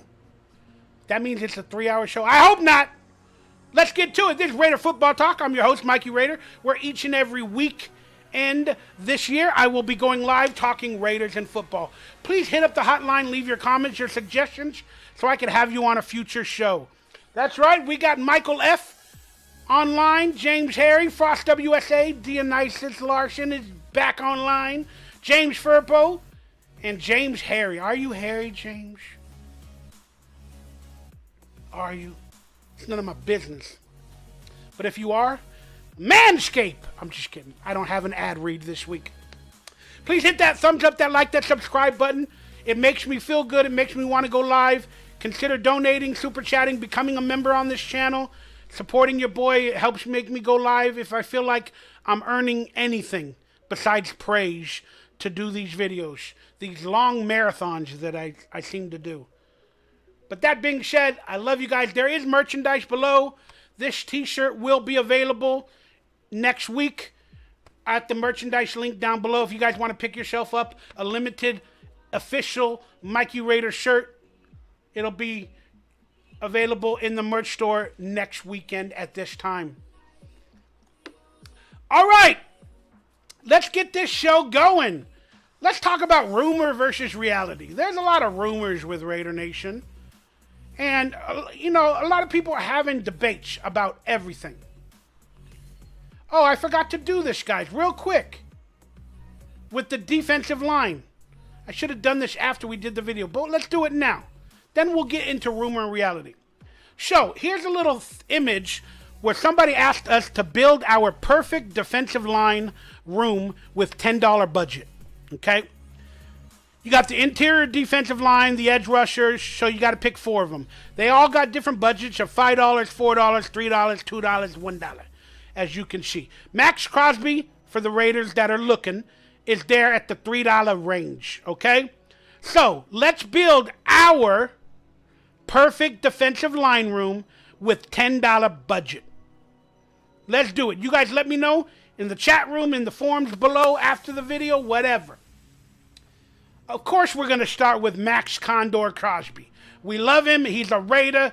$3 off the board, Max Crosby at edge rusher. Now, let's give him a compliment. So we can choose between the $5 players in Garrett, Micah Parsons, TJ Watt, Nick Bosa. There's a lot of controversy online. Is Nick Bosa better than Max Crosby, or so on and so forth? But we ain't going to talk about that. Or Joey Bosa. We can pick Reddick, Rashawn Gary, Hendrickson, or Von Miller at the edge rusher position. Well, I'm going to go honest with you guys. I'm going to pick, y'all might hate me, but I want another great white hope, and I want to pick TJ Watt. I would love to have the Raiders have a combination of TJ Watt and Max Crosby. Okay? I don't know if that's being racist or whatever. It's not. It's just white players nowadays at the defensive edge rusher position, the last 5 or 6 years, a lot of them have been really, really good and mobile and slinky and whatever. I'm just being honest. I shouldn't look at the NFL with a racial lens, but for some reason I did at the edge rusher position. But I would pick TJ Watt and Max Crosby to line up the defensive edge rusher position for the Raiders. So now that's $7 off of my $10 thing. Now I got to pick 2 more players with $3. All right? Well, you know I got to pick a interior defensive lineman that's either $2 or $1. And I'm going to go with Simmons. I believe his name is Jeffrey Simmons. I think he either played for Seattle or Philadelphia. I was going to pick Simmons as the interior defensive lineman. Then I would go with, and people, hear me out here. I know that everybody wants me to go, either Reader or Allen because of the price point and the position. But I'm going to pick a third edge rusher. That's right. What are you doing? I'm going to pick up Rashawn Gary for $2. That's right. I'm going to put him at the interior defensive line position. I want to have edge rushers that are big and slinky to come from all directions. While the guy that I picked, Simmons, the big fat dude, will sit in the interior defensive line and handle that shit. Okay? So there's my ultimate Raiders defensive line. At the first edge rusher, we got Max Crosby for $3. At the second edge rusher position, we got TJ Watt for $4. Then the interior defensive line, we got Simmons. I believe his name is Jeffrey Simmons. I may be wrong. Forgive me. We got Simmons. The big boys stay in the middle. Then we add another edge rusher in Gary from Green Bay Packers. I believe his name is Rashawn Gary, who can do both. Bam! I got an all-pro line. Hey, I'll pick up Von Miller as well. But, he's a little bit older in age, and Rashawn Gary's like in his prime years. But that's an interesting pickup. Let's see who some of you guys got. We got Michael Leff. He got Crosby, Nick Bosa, TJ Watt, and then Aaron Donald. I think you went over the price range. Dude, Aaron Donald is 5. TJ Watt is 4. That's 9. Nick Bosa is 4. That's like 13. Then Crosby is 3. You're at $16. You can only spend 10. Come on, dude. Bassmaster, that's right. You have the old Raider Central tee. You bought it, and I love you, bro. Dustin M., Reader, Simmons, Crosby, and Parsons. Okay. I feel you on that. Frost WSA, you got $4 for Watt, $4 for Bosa, Simmons, and Miller. That's a good lineup. But you didn't have a Raider in there. That's okay. I'm not judging you. I'm not going to judge you. I'm not going to do it. Michael F's like, oh, I went over? Yeah, you went over budget, just like everybody does in reality. You became the Kansas City Chiefs. You went over, but you didn't go over. You got everybody you needed, but you didn't go over. But you did, but you didn't. You're like every other team as well. You're like the Rams when they went to the Super Bowl. You went over, but you didn't. But you did, but you didn't. But you got a Super Bowl, but you didn't go over, but you did. Crosby, Watt, Gary, Simmons is a good group. Andrew Santana. Bam! Love you guys. Can we change the head coach as well? Nope. And the rumor is Josh McDaniels is getting the same amount that John Gruden got when he became the head coach of the Raiders. That's right. John Gruden got a $100 million 10-year deal. That's $10 million a year. And the rumor is, even though they settled out of court or whatever, Josh McDaniels got a 4-year deal for $40 million. That's the rumor. So he's getting paid the same amount as Gruden to fudge up this team. So be it. All right, let's talk rumor versus reality. let's get into that. We're going to talk about some of the rumors that are going on Twitter and other places, and we're going to explain whether the rumor could become a reality or what's really happening, and so on and so forth. All right, the latest rumor to hit Twitter is Davante Adams being traded to the Saints.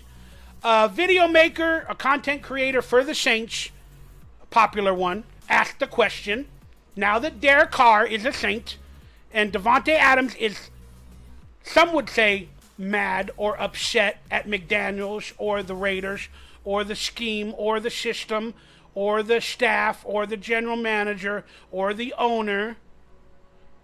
Some people say that he is mad. Others say nope. Contrary to what he says in podcast. And then he says, oh, they took it out of context and the media is always trying to make me the villain and they're lying. I'm happy to be here. Again, I don't know what's what. Whatever you believe in, the Saints content creator are using that to make up a rumor. And a lot of reporters are doing this as well, where during the offseason they ask all these questions. I do it too. But this one got a lot of traction because Raider Nation read this or saw this video or this article or whatever is going on, that the Saints should go after Davante Adams and trade for him. And it might be a possibility that Davante is traded to the Saints this year or before the deadline, in the middle of the season or whatever, to reunite with Derek Carr. All right, that's the rumor. Let's do the reality of this situation. So the question is, will Davante be traded? Are the Saints going to go after him or this or that? The reality is, they're going to go after him. They're going to take a phone call. They're going to call the Raiders if we're losing or whatever and see what's what. They see the headlines. They read the media. They know that Davante Adams might be upset. Maybe the Raiders are losing. They're going to make a phone call. Might be before the season. Might be during the season. Might be after the season. Lord knows Derek Carr would love to be reunited with Davante Adams with the Saints in a better situation. Does Davante want that? Probably not. He already had his run with Carr, and he's playing for the team he wants to. But if it comes to a head, and there's more turmoil and drama, Davante Adams might say, you know what? If they look good with Derek Carr next year, the Saints, and they got a better team overall, it could be a possibility. Okay? Again, if we falter and look even as bad as we did last year under this regime, it's a possibility. But the reality of the situation at this exact moment is nobody is interested in going to the Saints at this time frame, and nobody is interested in trading for him at this exact moment. So this is just a rumor that can become a reality in the future. It can become a reality. That's what's happening under this regime with Josh McDaniels and the Raider players. A lot of them, they might not even be saying it publicly, but they're disgruntled and don't like him or this team, and they're kind of on the ouch. So we could have the reality, depending on what happens, of losing the best wide receiver that we've had in many years on this team next year, like we lost our, at the time, favorite quarterback this past year. The losing, the purging of star-studded players may continue under Josh McDaniels and this regime as they rebuild their foundation with cheap players and players with upside, as opposed to veterans with high contracts and veterans that maybe have reached their ceiling. That's what Josh McDaniels and this team is doing. So, it is a rumor that can become a reality. But that's what's scary about it. Is because we actually, as Raider fans, off of the back of what happened to Carr, Waller, Jacobs possibly, we can see this happening. That is what's scary about this rumor becoming a reality. Now, let's quickly look at the Josh Jacobs tweet where he tweeted out his stats to let the Raiders know that he's one of the best running backs, if not the best in the NFL at this exact moment. He posted this on Twitter or IG or now Threads. Most scrimmage yards for a running back before turning 25. Barry Sanders with almost 7,000. Emmitt Smith, almost 7,000. Edgerrin James, 66. Walter Payton, LaDainian Tomlinson, Marshall Faulk, and then Josh Jacobs is right up there in the top 7 of having the most scrimmage yards before turning 25 years of age. All of those players are considered GOATs and greats. And now Josh Jacobs is proven to be up there at that rate. So, that was Josh Jacobs' message to the Raiders about how they need to give him money, that he deserves it, and it should be a reality. So, that brings us to the rumor and the reality of the Josh Jacobs contract situation that everybody talks about. We all know what's going on. I talked about it a little bit earlier, whether they disrespected him by not putting him in the press picture or not. Again. So the rumor is Josh Jacobs will hold out the entire season because he's doing it for the people after him and the people before him. So the running back position can be changed to get that money. Josh Jacobs in a couple of statements said he didn't need the money. It's not about the money.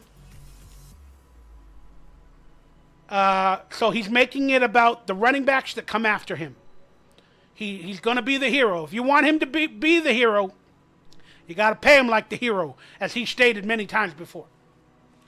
But the rumor is he will hold out the entire season and maybe get traded during the season or at the end of the season or whatever. That's the rumor. The reason why that's a rumor is because we got the deadline coming up for him to sign the franchise tag deal. I believe it is for them to trade him or whatever. I don't know, but it's July 17th. Something has to happen on July 17th. He has to sign the tag or something like that before it. Again, I should have done my research, forgive me. But something happens on July 17th. I think that's the last day he could sign the tag. So if he doesn't sign the tag, does that mean he can still sign it later? I'm confused, forgive me. But let's talk about the rumor versus reality. So the rumor is he's going to hold out the entire year, doing it for the other people behind him, that money is not the issue. The reality of the situation is the rumor is bullshit. The rumor is bullshit. The Raiders own all the power in this situation. Coming off of the heels of what the Pittsburgh Steelers running back did, I forgot his name, when he held out for a whole year and came back he got his guaranteed money, but his career wasn't elongated. So some of the best years were behind him. So Josh Jacobs is staring at a future if he holds out or doesn't play this year or doesn't sign the tag. Plus, the Raiders could hold on to the tag for an extra year, because if he doesn't sign it, it can go into next year. And they can do 2 tags if they want. They own all the power. And will a running back give up $10.1 million to hold out an entire year? No. Well, what's-his-name did it for the Pittsburgh Steelers when he went to the Dolphins. Again, when he came back and he signed with the Dolphins, he got like 25 or 30 million guaranteed or something like that, but his career was over. But he got his money guaranteed that he wanted. But he didn't get as much as he wanted. I think he got like 15 or 20, and he wanted 25 or 30. So it was a win-loss scenario. Le'Veon Bell. Thank you, Frost. Le'Veon Bell. So the reality is, Josh Jacobs is talking a good game, doing a good game, doing whatever he can for people to think that he's going to hold out and not be a member of the Raiders, while hoping they give him a contract offer and they can negotiate one before July 17th. But the reality of the situation is Josh Jacobs ain't stupid. He's going to play for the Raiders. He's going to sign the tag. But there is a possibility with Tony Pollard is under the same predicament. The running back for the Giants, Saquon Barkley, is under the same predicament. And maybe they can coalesce and become a union, and all 3 of those running backs will hold out the entire year. Or not show up to training camp at all, and the season is about to start, and then somehow the NFL, the actual NFL, gets scared, and they give all these running back contracts. That could be the situation. That would be a position, an NFL changing moment if it happened. If they basically unionized, like in some sort of way, at the running back position only. But that ain't going to happen. The reality is, Jacobs will hold out as much as he can during training camp. But when it gets too late, he'll come in. A week before camp ends he'll come in the first preseason week and start training or playing with the team. He'll do it disgruntled. He'll sign the tag, whatever the legalities of how that goes. And then he'll be injured. I'm not saying he'll get injured. He'll be injured during the preseason on all the roster updates because he barely came into camp that late. They'll say he has a this, he has a that, he needs more training, he's not going to be a starter. Even in week 1, he might not be the starter. Josh McDaniels might punish him publicly. You don't know what he'll do. Josh McDaniels might punish him and not let Josh Jacobs be the starter in week 1 or start the game. Or Josh Jacobs might even say, "Hey man, my knee is hurting a little bit, so can I be a backup this week?" Again, he doesn't want to get injured. If he plays on the franchise tag, Josh Jacobs does not want to get injured under Josh McDaniels' scheme where he runs him into the ground. Josh Jacobs could take that position. Some would say that's a coward's position. Some would say Josh Jacobs would never take that position. Again, I'm speculating. It's not good to speculate, but it's fun to do it. But Josh Jacobs might be, having some minor tissue injuries early in the season. He might not play as much, until we find out if we're actually winning or losing. So if you're going to pick him up on fantasy rosters, hopefully you get him in the later rounds, like round 3 or 4 or 5. But we all know you can't do that. And again, would Josh McDaniels, in a spiteful, arrogant, POS type of nature, would he sit Josh Jacobs week 1 and not start him on the first play of the game? Would he not put in Zamir White? If Zamir White plays good in the preseason, Josh McDaniels might do that to Josh Jacobs just to send a message. You ain't as important as you think you are. Again, we could speculate all day, all time frame, but the rumor is, will Josh Jacobs sit out the entire season? No, he will not. And the reality is, he is going to play for the Raiders this year, albeit how well, how much, or how long is still to be determined. But I love you, Josh. You are my favorite player that was drafted a few years back. I was drunkenly excited for you to come a part of the team. We talk on Twitter a little bit. You have hit me up in DMs. I love you. I thank you. And I want you to get your money. And I don't know what's going to happen. The Raiders hold the power. And it's an unfortunate situation for the running back position nowadays. But I'm just going to say this. I know you're a good man. And even if you play for the Raiders, the minute you're healthy or on the field, you're going to give it 1,000%. That's the type of human being you are. I don't think you're going to play the injury game. I don't think you'll do that. You'll leave it up to God, and you'll leave it up to your powers. And you'll, unfortunately, make Josh McDaniels better than he actually is. Again, for a second season. Love you, Josh. All right.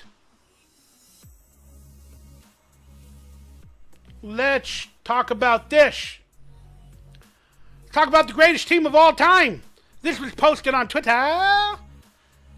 And they listed the greatest team of all times. And they put a couple of, 7 examples. And then they asked, what's the team that's missing? Well, they listed the 72 undefeated Dolphins, the 85 Chicago Bears with the Super Bowl shuffle, the 2007 Patriots with Randy Moss and Tom Brady, the 99 Rams with the greatest show on turf, the 89 49ers with Steve Young, I believe that was, in the monkey off his back game. We got the 1978 Steelers, the Steel Curtain from back in those days with that vaunted defense. Then we got the 92 Emmitt Smith, Troy Aikman Cowboys that finished off a dynasty for that era of the early 90s. And who is missing?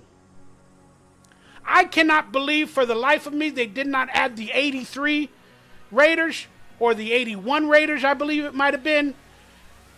Yeah.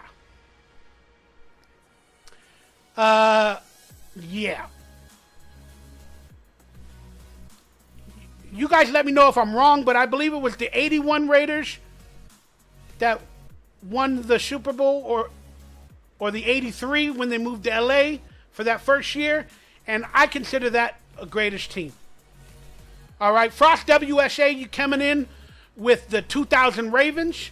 That is a good one, but unfortunately their quarterback, I believe, was that Flacco? Was that Flacco? Oh, no, that was the Ravens with, what's his name, that ruined our Raider quarterbacks, Rich Gannon, right? Oh, my God, I don't want to think about that. Frost WSA, you coming with some rough Raider memories, boy. Trent Dilfer, that's right. Trent Dilfer, man. That was versus the Raiders and Rich Gannon when that idiot player for the damn Ravens broke Gannon's arm after the play. Rich Gannon fell, and then Tony Saragusa, rest in peace, I do believe he passed away, but he ripped Rich Gannon's arm after he fell down. like trying to get the ball.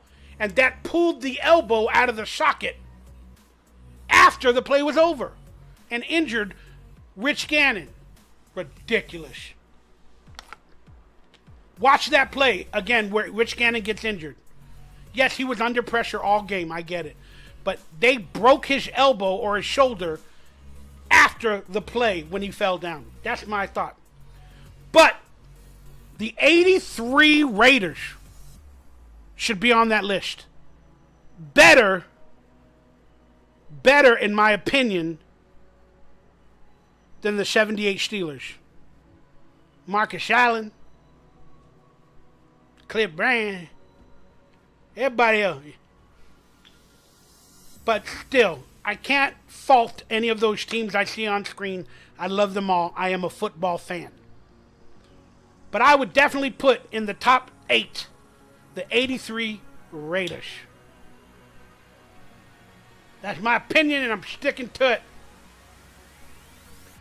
All right, just recently I had a moment of realization. Sorry that it's faded, the picture, but my phone was doing some funky stuff. I made an apology to Raider Nation. I get a little bit too negative. I do. I still do, and I always will. But I just wanted to let Raider Nation know, even through the car drama, the this, the that, and I wrote this, and I don't think it posted on Twitter, because that's why it's faded, because Twitter is having problems when you post things. Or I didn't pay for Twitter Blue. I don't know. But I wrote, please, Raider Nation, know I love you all. And this toxic team. This team is toxic. And I wish it could be like the family and love atmosphere that it was in 2010 when I started making videos. But the world itself has become evil. And the culture has changed to divisiveness and negativity. And I played my part as well. And I'm sorry for that. You're getting a Mikey Raider apology. Take heed to it. And like the Stitch says from the Jersey Shore, the comeback is always greater than the setback. And Mikey Raider is trying to come back. All right, when we come back, if you guys want to leave the station, we're going to talk a little bit about Derek Carr and the situation, and we're going to read some hater tweets. That's right. We're going to go to the negative portion of Twitter.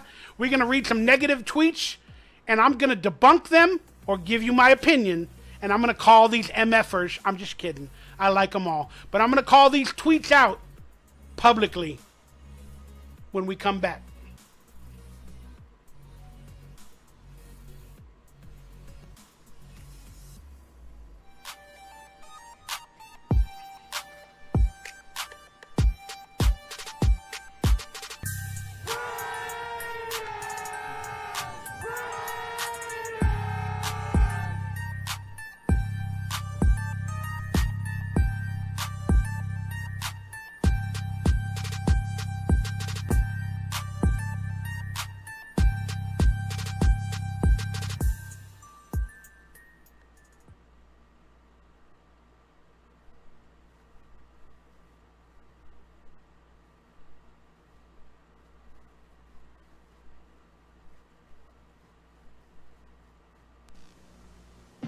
All of us here at Burger King are happy to tell you that we have just changed the Whopper. We're confident that this meets with your approval. The new Whopper has more beef than ever. More beef than Big Mac or Wendy's single, and it beat them both for best taste. Come on, try it. The new Whopper. More beef than Big Mac or Wendy's single, and winner for best taste. Might I have another? Wow! Ain't nothing like watching the original Darth Raider and Lyle Alzado doing a commercial for the Whopper, because he was a Whopper of a human being and a star-studded Raider legend in his own time. This is Raider Football Talk. I'm your host, Mikey Raider. People be warned, I'm going to talk a little bit about Derek Carr. So if this upsets you, this triggers you in any way, get on out of here. I'm sorry. I gotta do it. Once a Raider, always a Raider. But there's controversy. Controversy is good for opinions and topics and emotions. And we had a lot of haters come out this week that triggered me. And I use this as therapy, guys. I have to talk about my triggers, my hatred, my pain, my problems. I have to do it. Hit that thumbs up, that like, that subscribe button. Please, please, please do me a favor. Consider becoming a member. We do have super chats available. Become a member. Chime in the chat room. And the chat room, let's get it lit. Let's get it even more lit. Talk shit about me. Talk shit about Derek Carr. Debunk my opinions or whatever. Just get it lit. Trigger everybody. But fortunately, I've created an environment where I've blocked most of those nasty people. So, how lit will it be? It'll be lit with real Raider legends in you guys. Frost WSA, Michael F., Dustin, James, Dionysus, Larson, Raider Critique, everybody. Hardcore Raider, I think they are live right now, so I don't know. But let's do it! All right, so first we got to talk about Derek Carr and the situation with his statements in the media that made everybody on Twitter and everybody go mad. Again, I did a whole hour-long video explaining each and every topic on my opinion of why and Derek Carr does what he does, says what he does, blah, blah, blah. He is a good human being. But Raider Nation is polarized by this man still to this day, myself included. So whenever Derek Carr speaks in public, the Raider haters tell us to get over it and not talk about it and to not bring it up. But then whenever anything is in the news, they repost the tweet. They repost the comment. They repost the Twitter. And they're like, can you believe what this MFer said? How dare you? Disrespecting the Raiders. You didn't give your best. Huh? You told us, the people that respected Carr and are going to miss him, you told us to let it go. How about you? Let it go. Let it go. Let it go. Become frozen, bitches. Let it go. I'm not going to let it go. It's good for content. And I like the guy. Get over it. Get over it.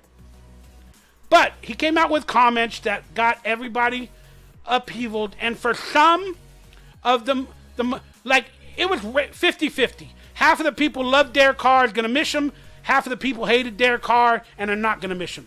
Then these comments came out, and there was a shift. There was a pole shift. It was like an earthquake to the Raider Nation, where the people that liked Carr started going, what? He said, what? Say what? I don't know if I like him anymore. I don't know. So it went from 50% people liking him to like 35%.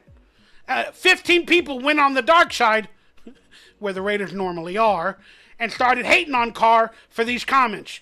So now the majority is glad Carr's gone for comments, for his play on the field, blah, blah, blah, so on and so forth. Can we just root him well, except for when he plays for the Raiders? Okay. But he made these comments that polarized the nation again or against him. And then the big quote was, hey, once they made my wife cry. That was pretty much over. Again, people don't know the question before that statement.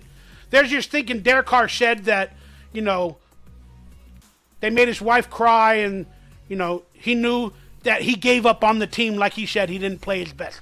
No, that wasn't the comment. The comment was there was rumors that he was going to play for the Raiders again after they benched him.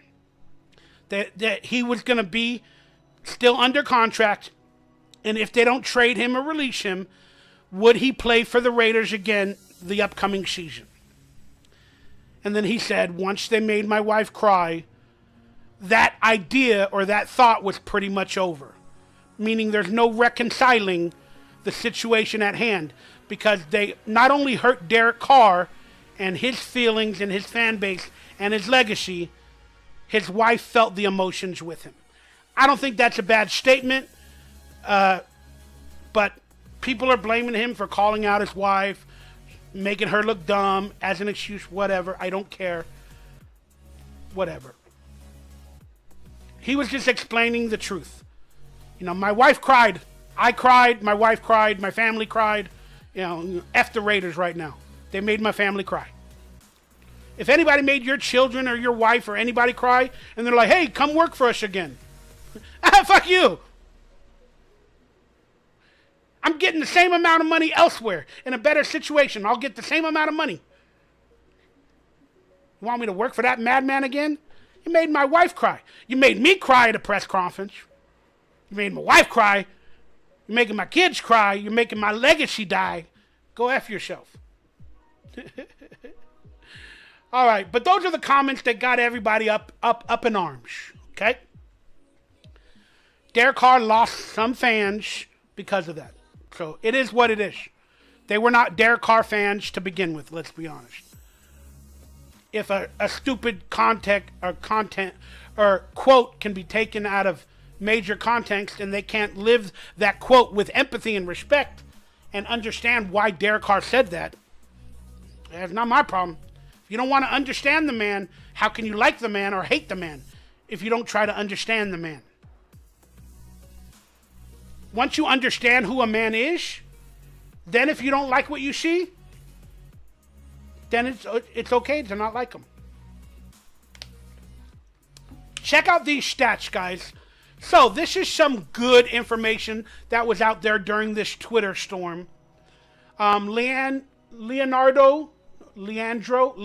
Raiders posted in defense of Derek Carr when they were posting all the red zone videos from Warren Sharp about how bad Derek Carr is or whatever. Leandro Raiders put this is Derek Carr's passing rated, by half. And then he separates it in the first half and the second half with each individual coach that's running his scheme or the coach of the team at that time. So Derek Carr's passer rating in 2016 in the first half under Musgrave was 90.1. That's good.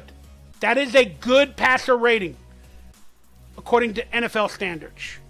So in 2016 in the first half, he had 90.1 under Musgrave. In the second half, he had a better pass rate in the second half under Musgrave of 91.7. That's improvement in the second half.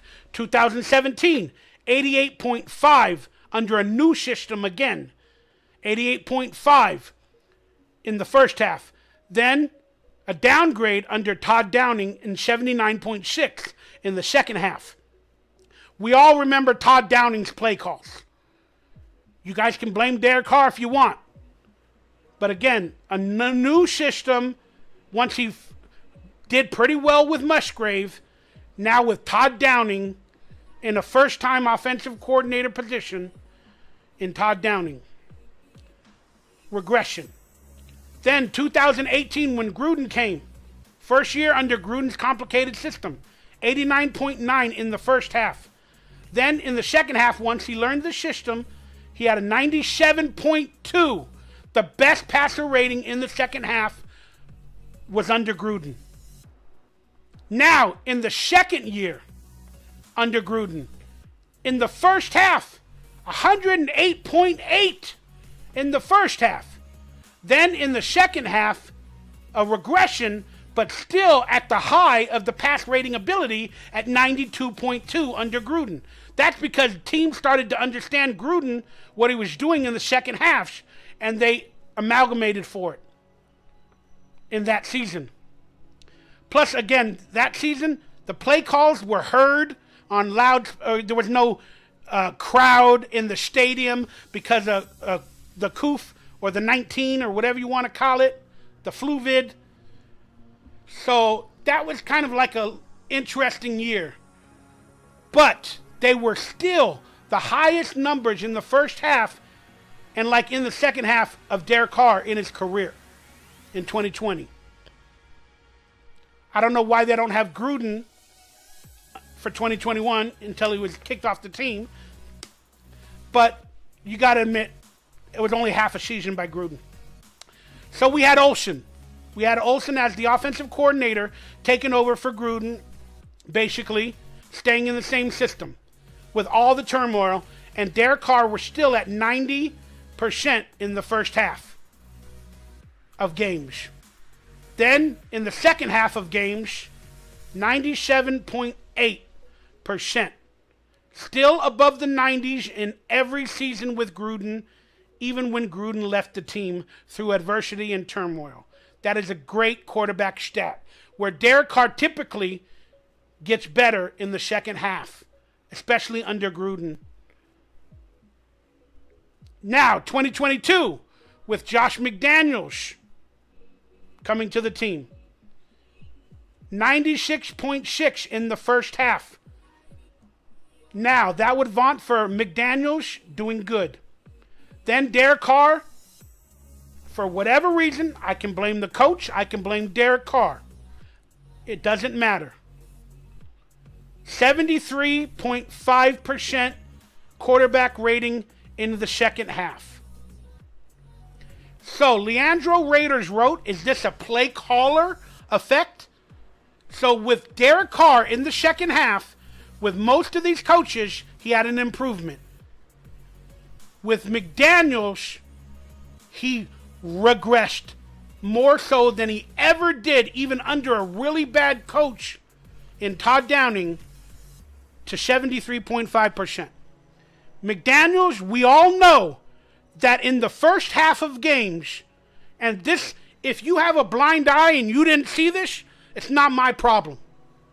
But we all know the truth that in the first half of the games, McDaniels, Derek Carr, Josh Jacobs, the play calling is on point. It is legit. We took leads.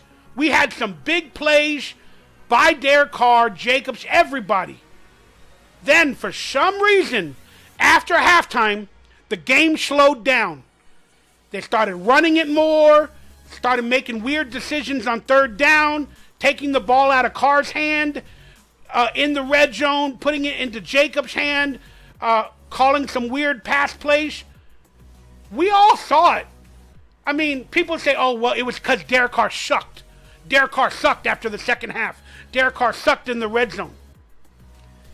Think about it logically. Think about this like fucking Spock from Star Trek. That is illogical.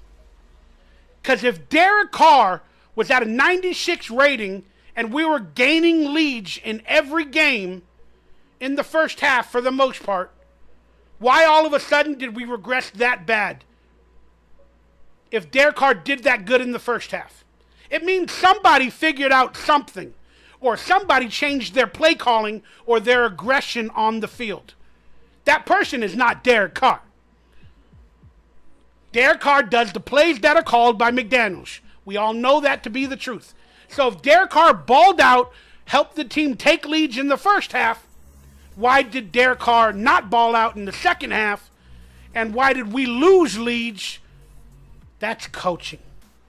Whether it be the offensive coordinator, the defense, the play calls, that's coaching. Of course, the players make mistakes in the second half. But that big of a difference is proof that the aggression or the making changes at halftime didn't happen under McDaniels. I hope you guys see what I'm talking about. Okay? McDaniels was a bad head coach. He's a bad head coach. He's a qualified coach. He can get everything done. He just doesn't know how to do it in an entire game. And he doesn't have to know how to do it in an entire season. And he doesn't know how to manage a team with leadership off the field, as well as making better football-related decisions. He second-guesses everything. He second-guesses players, quarterbacks, and he wants everything done his way. He's a micromanager, a hypocrite, and a narcissist, and an asshole. That is not Derek Carr's problem. Derek Carr is a great quarterback as proven by these capable head coaches. So, is it a play caller effect? You're damn right it is. McDaniels lost that aggression because he lost faith in Carr. He lost faith in the Raiders. And he lost faith in his ability to make the correct adjustments. So that in turn led Derek Carr to give up on McDaniels and to not play his best. The snake starts from the head up and it stinks all the way down. That's my thought on that subject. Now, this was a good question from Raider Ramble. They put again for the quote that Derek Carr made, where I told you guys a lot of people changed their opinions of Derek Carr. They said, once they made my wife cry, that was pretty much over. With everything that has come out or into the light the last couple of days surrounding Derek Carr's exit from the Raiders by his own accord, now would you say that your opinion of him has blank? Would you say that your opinion of Derek Carr has what? Well, I can only speak from my perspective. Would you say that your opinion of Derek Carr has grown? My opinion of Derek Carr has grown. A lot of people will say changed. A lot of people will say it has moved. A lot of people will say it has been hurt, altered. But my opinion of Derek Carr has grown. Because as a human being, all you can do is go through controversy, turmoil. Once you're ending a relationship, you got to start to heal. And by him talking about it is his way of healing. Whether he said the right things or shouldn't have said them, that's not my concern. The point is Derek Carr is talking through his pain publicly. Remember, everybody wants you to shut your mouth and not say anything publicly because you're going to get killed for it, you're going to get crushed for it, or you're going to lose fans, or you're going to lose money, or whatever. They want everybody to stay silent. Stay at home and deal with your pain and whatever. And even after the season, Derek Carr didn't talk publicly about how he felt. But now he knows he's in a better, healthier situation. So while he was at a charity event, when he's having a good feeling about helping people, raising money for the hospital, they asked him a question about the pain. And instead of avoiding it, which most people think he should have, again, you do you. He spoke about it from his perspective, and he let it all on the line. And so if he lost fans or people hate him for that reason, good riddance. Derek Carr, these are not people that have your back no matter what, that wish for you for the best in the future. Okay? So, I can only speak from my perspective. My perspective of him has grown. Because this is how you have to heal sometimes. Sometimes you have to do it publicly with stating your truth and your facts. I love you, Carr. I'm rooting for you. I'm a Raider fan till I die. I hope you come back to the Raiders, retire a Raider, some form or fashion. Once a Raider, always a Raider. But you are becoming a better man with each and every day away from the Raiders. Congratulations. All right, now let's get into the drama from all of that stuff. Let's look at some hater tweets and talk about them. Yeah, let's go from the positive, let's go to negative. All right. These are things that triggered me online. And I just wanted to talk about it. Again, My portion is blurry because Twitter was having problems and wasn't posting my tweets. They were held in draft or Twitter limbo. Like, oh, we're trying to post your tweet, but it ain't working. You haven't paid for Twitter Blue. But Mr. Wonderful, great guy. He's, me and him go back and forth. We have major varying opinions. He's a part of the Autumn Windbags podcast. They do a fantastic job talking Raiders. Love them, everything. Keep doing you. But Mr. Wonderful is in the let's be mad and hate Derek Carr category. Especially Twitter. Twitter is a negative space. He wrote, how utterly cringe. Hashtag Raiders, hashtag Raider Nation, hashtag the Autumn Windbags, hashtag cringe. Then he posted the tweet of Derek Carr saying, once they made my wife cry, it was pretty much over. All right, Mr. Wonderful. I see that as healing. That's not cringe. That's Derek Carr telling his truth of the situation. I can see how you want to call it cringe. I see it as healing. So my response that probably never made it to Mr. Juan was some people need to heal. And this is their process. It's called public therapy. Let the man heal his own way. And at least he's telling us the truth in his words.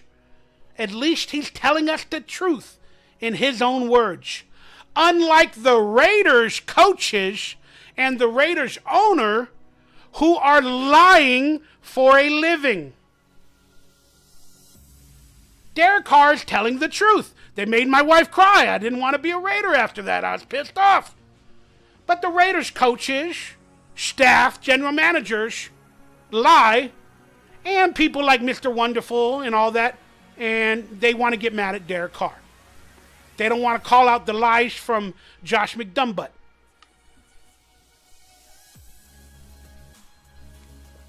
Then, if by Derek Carr complaining that they hurt his feelings and made his wife cry, if that is cringe, and if that is being bad for Derek Carr, I also posted, so is Josh Jacobs a crybaby and a victim for telling Josh Jacobs' truth? Well, Josh Jacobs ain't crying like Derek Carr. Yeah, he is. Yes, he is. He's complaining, which is called crying, but he's complaining with text that are like, we have to decode them. He's reposting Twitter, posting stats, saying, scratching my damn head, yelling at fans, for the contract, the situation, and what's going on. And he's posting cryptic tweets that we have to decode like a damn Indiana Jones does trying to find the Holy Grail. That's complaining. That's crying in a way. So is Josh Jacobs cringe for speaking his mind and telling his truth? Mr. Wonderful, God bless you. All right, now the girl that I all love, Lucille, amazing Raider fan, amazing Raiderette, big-time Raiders fan, love her, had her on my show many years ago. She got real popular on Fox News, and then she agreed to come on my show when I was more popular. Now, I'm not as popular. People don't want to come on my shows or talk to me, and whatever. But she won the, the Raiders Roundtable. She won. I sent her a Max Crosby rookie card. I think it was like a $10, $15 rookie card. It had gold plating and the crown. She deserved it. Love her. No problem. She is big on Twitter. And she lets her opinions fly. Whether I agree with them or I don't, doesn't matter. I love you, Lucille. And I know we're fighting on Twitter every once in a while. But I love you. I respect you. And nothing will ever change that. But when it came to this post regarding Derek Carr's comments of once they made my wife cry, it was pretty much over. She wrote, I bet Derek Carr's wife, I bet she wasn't crying when those Raiders checks hit her bank account. That's what a lot of Raider fans were saying. Forgive me, guys. My shoe is coming off. Because I want to throw a shoe at comments like this. People were saying Derek Carr was not being disrespected. He got all that money from the Raiders. He deserved and earned all that money from the Raiders.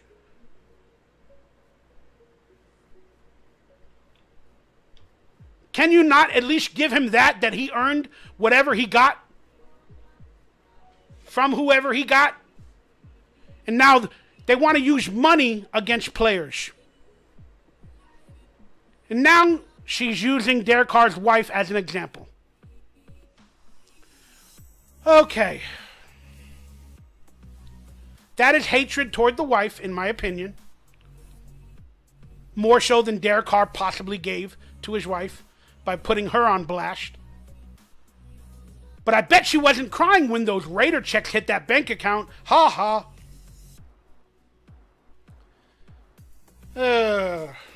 Well, you were clearly triggered, Lucille, by what Derek Carr said to use money against Derek Carr.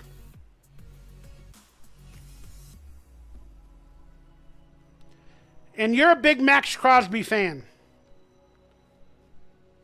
There's going to be controversy with Max Crosby in a couple of years, 2, 3, 4 years. Maybe like the Derek Carr situation where the coaches are not using him or his play has regressed. I hope not. Would you say that about Max Crosby? He's your favorite player. In your eyes, Max Crosby's more of a Raider than Carr was. I'm sure that's how you think of it. Max Crosby is amazing. He got a tattoo, everything. I love the guy. Would you say the same thing to Max Crosby if Max Crosby said the same thing about his wife? Would you say, I bet you, Max, your wife wasn't crying when those Raider checks hit her bank account? Just throwing that out there. You wouldn't say it, Lucille.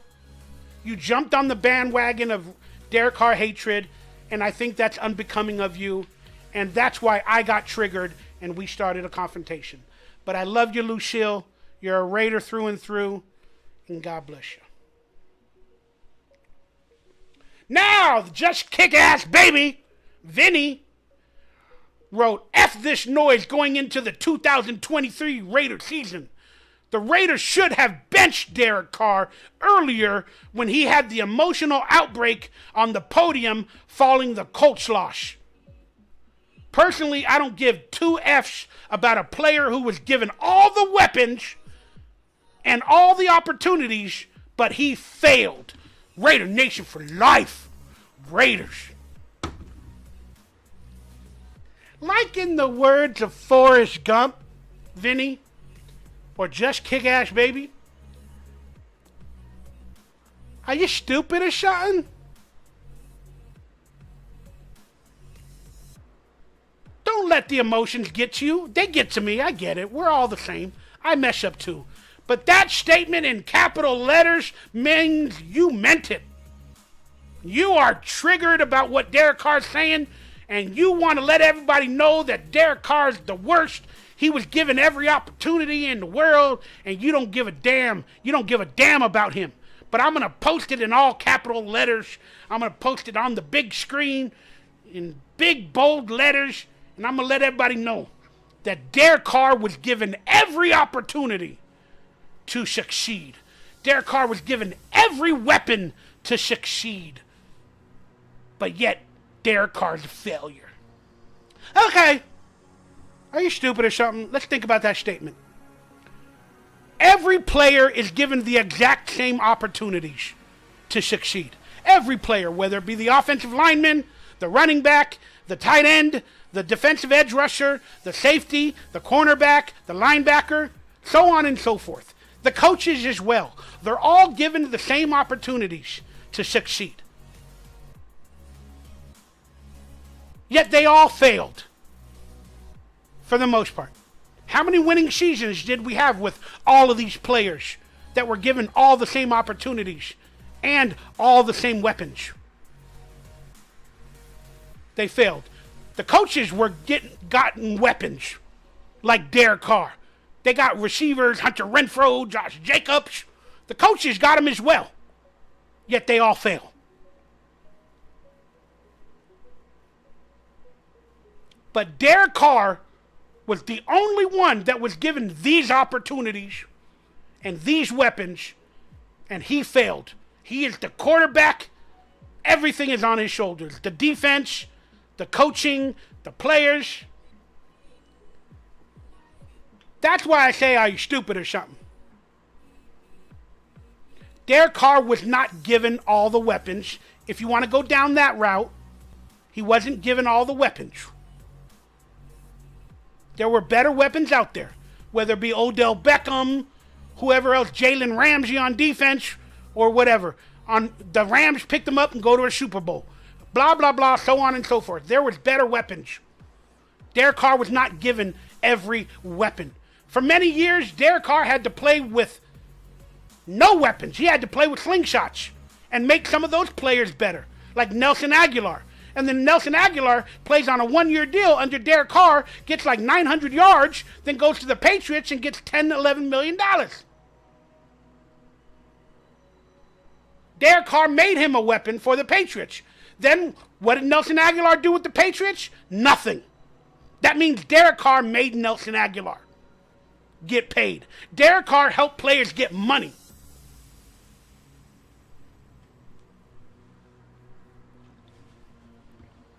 Derek Carr was given every opportunity to succeed, but he failed.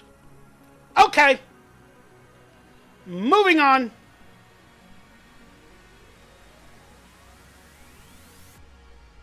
James Harry's like, LOL. Michael F., it's called passion. She hated leaving us. Does that make her bad?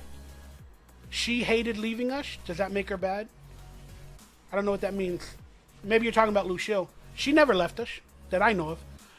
If McDaniels doesn't win, I'll join the pity party. I'm just glad someone had the balls to move on from Carr. James Harry, thank you very much. Now they hate you for being loyal to the Shield. I just don't understand that term, loyal to the Shield. The Shield's not been good to us. Look, I got two little dots. They're like cheeks from the light. Let me try to get the perfect cheek. Wait, hold on. Let me do a little dimple. Let me do a little dimple. Dustin M. Harry, we may let you join next year when they fire McDaniels. Michael F. Rotating offensive line. Crisis. The people who honestly believe this are in for a rude awakening. And then Michael F., you meant with Carr's wife. Okay, yeah, I mean, no problem. But, you know, again, everybody has their opinion. And at the end of the day, I just want everybody to try to empathize and respect one another and look past the emotions. Even though I fail to do that myself all the time. I get it. So, in response to all this stuff that was going on with Derek Carr, I got White Gold responded in defense of Derek Carr. And I kind of like this statement, you know, because it's on my direction of hating McDumbbutt. He wrote, so McGenius failed with the Broncos because he was the general manager and coach. But with the Raiders, he'll do good because his friend is the general manager, but has a similar mindset. And McGenius will focus more on coaching. That's a sarcastic comment, saying that Josh McDaniels failed with the Broncos because he tried to do it all. And even though his friend is technically the so-called general manager, Josh McGenius is doing the same thing. Being a player, being the general manager and the coach.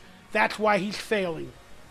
So that was a sarcastic comment to Raider Tia Huai. I love him. He's a good guy. He's a Carr hater. You know, we have a lot of varying opinions. But he's a quality human being. And me and him get into it on Twitter a lot. So, he wrote, a lot of people forget he wasn't only the head coach of the Donkeys, but he was also their GM. but he failed as a GM, which in turn caused him to fail as a head coach. He's got a GM with a similar set of goals this time. That was the sarcasm that they were giving to him.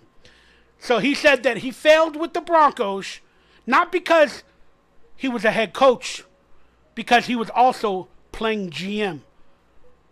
But this year, he's a head coach. And he's not playing GM. So he gonna win. Wrong. Same Bosch, old Bosch. Old Bosch, same Bosch. They're the same people. Look at that. Now it's on my eye. That's an interesting thing. Feel like I'm in a 1970s movie. Give me an acid trip. Come on, baby, light my fire. Let's try to set the night on fire. So these are just some of the Twitter posts that freak me the F out and make me talk about it. All right, let's get to this last one. Now we got a recurring theme. We got Mr. Wonderful in here. So, Mr. Wonderful chimed into a conversation that was really long, and I'm not going to show it all. You know, we were debating Derek Carr being a good quarterback, and we're going to miss him, and blah, blah, blah. He said, so other than that, Derek Carr was perfect? Why do you guys never acknowledge his play when it was bad? Then Shane responded, he already lied about not playing, and then this is about Derek Carr. They said he lied when he said he wants to retire a Raider, or if he can't play for the Raiders, he'll retire a Raider and never play anywhere else. Now, Shane is also mentioning he already lied about not playing anywhere else because he went to the Saints, so Derek Carr's a liar. So I'm sure he would have taken every penny if he got hurt, because Derek Carr said he just wanted to play the final 2 games with the Raiders, and he would have gave up the money. Again, that's just Derek Carr thinking out loud and what he wished for and what he would have done if given that opportunity. So, in response to Mr. Wonderful, Derek Carr was never perfect, but he was the best option and one of the best things in our locker room for how many years? Again, he brought stability, for the most part, to a not stable team for many years. Many years. Built a family atmosphere. The reason why everybody is hating on Derek Carr so much is because you all loved him in the beginning. Because that's the type of person he is. You want to love him. Now you're mad because you have to hate him. Or you think you have to hate him. That's how polarizing of a quarterback he was. And he's statistically the greatest Raider quarterback that we've ever had. That's it. We lost one of our own. Now, about calling Derek Carr a liar because he went to the Saints. I spoke about that on another couple videos. But after you're benched, your legacy's taken away, they make your family cry, they don't publicly act like they care about you in any sense, are you just going to retire a Raider because you said it a year or two earlier? Are you just going to give up and quit when the going gets tough? No. You want revenge. Derek Carr is so pissed off at McDaniels and the way everything went down, he wants revenge. And he needed a fresh start. He's a Raider for life. He always wants to be a Raider for life, and he wants to retire a Raider. If he wins the Super Bowl with the Saints, some of those thoughts might come into question. But that's a topic for another day. But Derek Carr is not a liar because he went to the Saints. And even if Derek Carr got hurt, would he take every penny? Of course, because it's contractually stated. But they didn't do a good thing. They did not do a good thing by benching Derek Carr. And remember, they lied in the press conference. They didn't say they were benching Derek Carr because of the injury guarantee. They didn't publicly say that. They just said they're benching Derek Carr because they want to take a look at Jared Stidham and see his progress. That's what they said publicly. So they lied as well. That being said, enough of the hater tweets. I'm done with that subject. I'm moving on. Now, in a conspiracy way, I wrote this, and again, I don't know if Twitter posted it. That's why it was in limbo. A lot of my tweets were. But I said, in a conspiracy world, or if the NFL is actually rigged, wouldn't a Raiders versus Saints Super Bowl in 2024 be almost exactly like the Raiders versus the Bucs Super Bowl? If the Raiders and Saints went to a Super Bowl this year, wouldn't that be like the storyline of the Bucs and the Raiders, where a player or a coach is no longer a part of the team, they're with another team, then we meet in the Super Bowl for some type of revenge? And the possibilities might be the Saints have a number one offense, maybe the Raiders have a number one defense, I doubt it, or the Raiders have a number one offense, and the Saints have a number one defense. And they meet in the Super Bowl, Derek Carr versus the Raiders, blah, blah, blah, and so forth. Wouldn't that be in a storyline, meaning the coaches or players go to the other team and want revenge? And let's be honest, in this Super Bowl, if Jimmy Garoppolo is injured or whatever, and Tom Brady somehow we make the playoffs and wants to play for the Raiders, we all know that was their original plan.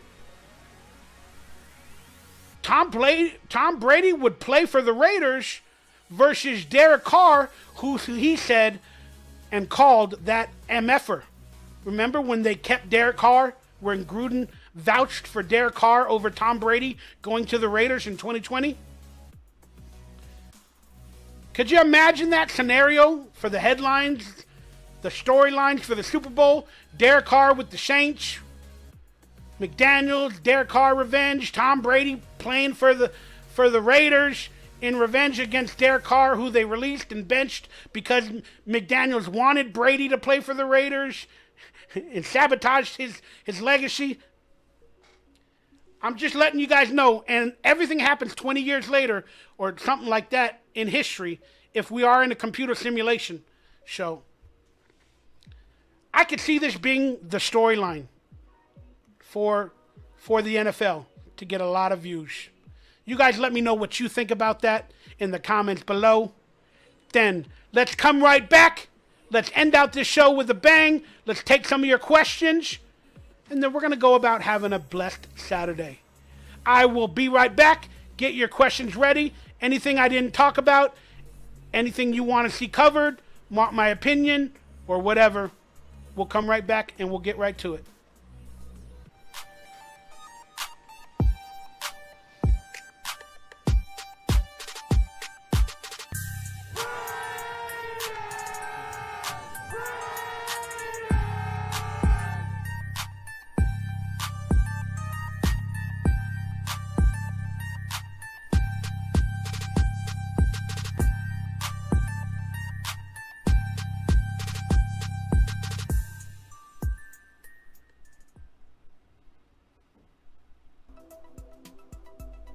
All right, Raider Nation, this is the Nation Live portion of the segment where hopefully we have phone calls. I got to change the Twitter and the Facebook.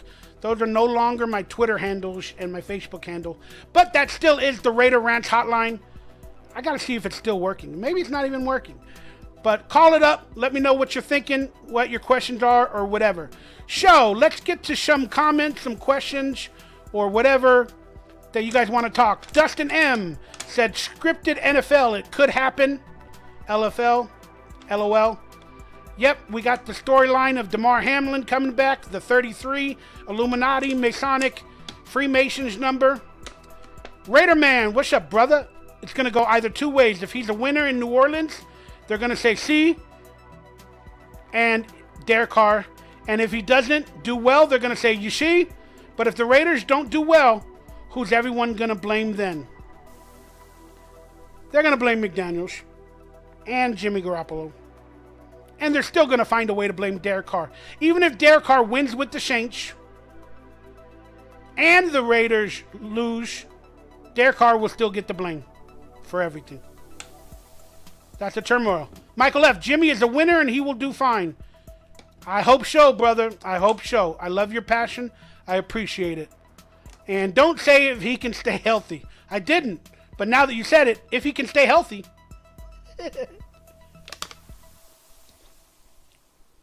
Get behind our team. Go Raiders. I think I am behind our team.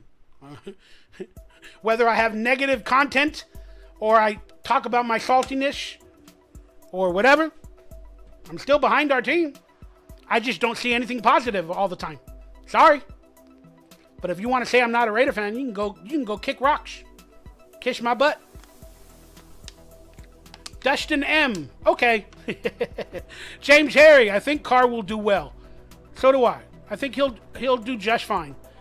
But I'll be honest with you. He needs to take a leap forward. A lot of the things they say about Derek Carr and his gameplay are facts.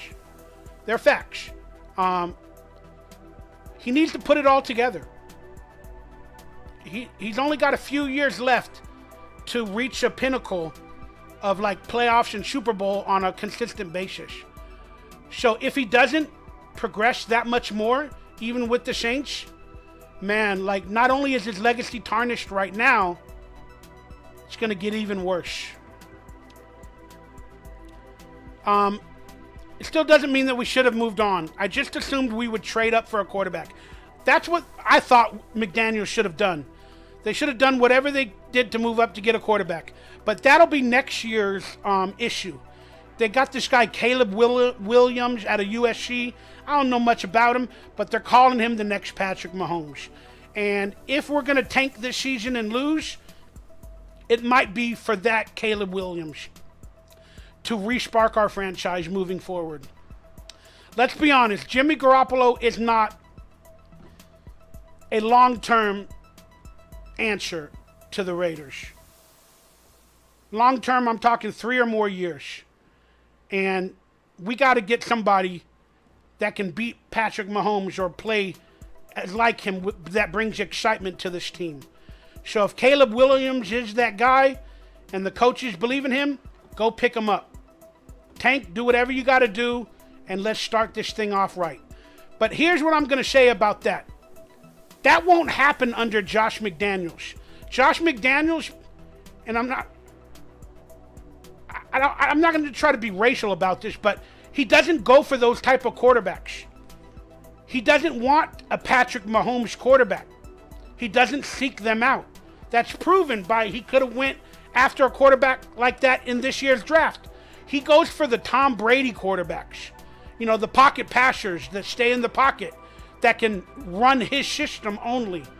He doesn't want a player that can improvise and make different plays in his system, where they build an offense around him like a Patrick Mahomes, like Andy Reid did. They don't want a player like that.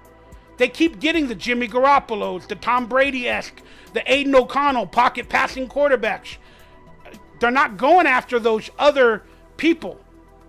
And if it doesn't work with Jimmy G or whatever this year, I think Josh McDaniels will still go out and get one of those fraud or fake Tom Brady quarterbacks. But you never know. He might have to change his entire philosophy and tank for Caleb Williams and try to get an improvising athletic quarterback. Because we can't compete with these new quarterbacks that are coming out. Jalen Hurts, etc. You can love your team and not agree with the moves. Thank you very much, Dustin. Not you, bro. Everyone else. No worries, Raider man. I got you. It's okay to have options or opinions. I just don't like those who always look for dissensions. I get you, Michael F. I try not to look for dissensions, but when I'm mad and I'm sad and I'm hurting, I do it. I'm to blame. I got you. But you know the truth of who I am, Michael F. Otherwise, you would have given up on me, and you would have not been a part of this channel anymore. Even if you don't like my dissensions, my negativity, you would have left. But you know who I truly am. And I have to say thank you for that, Michael. God bless you. Yeah, tank 2 seasons in a row. That don't guarantee you'll get him anyhow. That's true. That's true. So many other teams, man. Better defense, better coaching, young quarterback, and hopefully builds for the future. That's what the Raiders' motto is. The greatness of the Raiders lies in its future. And I'll be honest with you guys. I know Al Davis came up with that quote, and it means a lot to Raiders. I fucking hate that quote. That quote makes no sense to me. The greatness of the Raiders lies in its future. Well, the future is now. Then the future will be next week. And then we're always having non-greatness. So if you say the greatness lies in the future, when will that day happen? In the future. When's the future going to be? The future is going to be in the future. The greatness of the Raiders lies in its future. Huh? It's like a damn catch-22. It's like a wormhole. Makes no sense. So if we lose one year, hey, don't worry, the greatness of the Raiders lies in its future. Then if we win that year, the greatness of the Raiders still lies in the future. Wait, we just had greatness. Now we got to go on more losing and wait for the future? Huh? Dionysius, I don't understand how people talk about team sports as though it's all on one person. The only one person that a failure or boom in is the head coach. It's a team game. It's a team game. But everybody looks to somebody to blame. And they're always going to look to the person they see on screen. And that's either the quarterback or the coach. And let's be honest. The general manager and all the people in the shadows, they have a lot in losing as well. Michael F. Pocket passers win Super Bowls. I talked to Patrick Mahomes on that. But, he does pocket pass as well. But again, you got to have that ability to improvise, man. He didn't get us there. It is a statement I'll never understand. I got you, Dionysus. I get it. I don't understand that statement either. Michael F., use your weapons. Running quarterbacks get hurt. I wasn't speaking of you.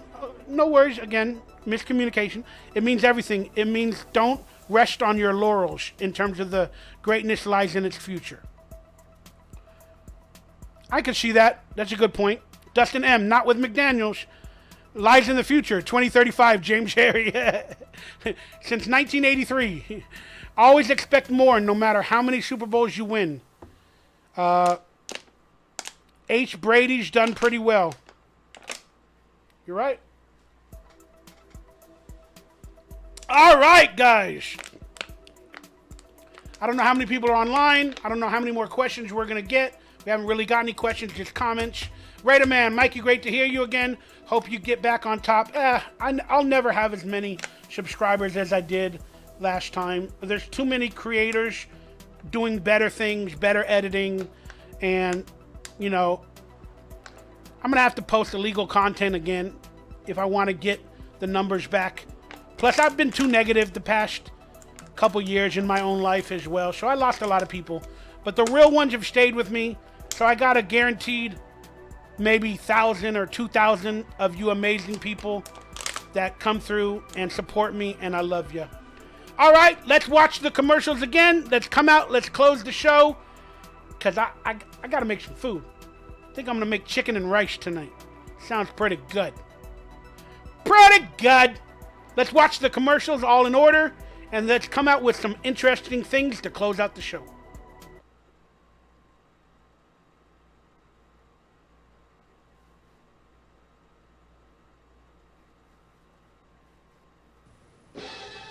Here's the new Pennzoil that saves gasoline. And Kenny Stabler, quarterback of the Oakland Raiders. New Pennzoil PZL. The Pennzoil that saves gasoline. That's right. You know the Pennzoil in this can?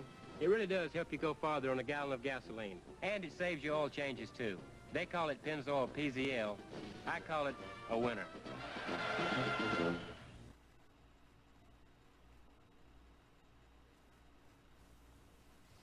I've been known to get a little hot under the collar. But I'm really excited about Fry's Pro Football Game. Went up to $1,000. Just pick up a ticket at Fry's. Watch your game Monday night. Sit back. Relax. Just check the final score. If your ticket matches, you win. And don't forget Fry's Super Bowl sweepstakes. A pair of free tickets every week. Come into Fry's and win.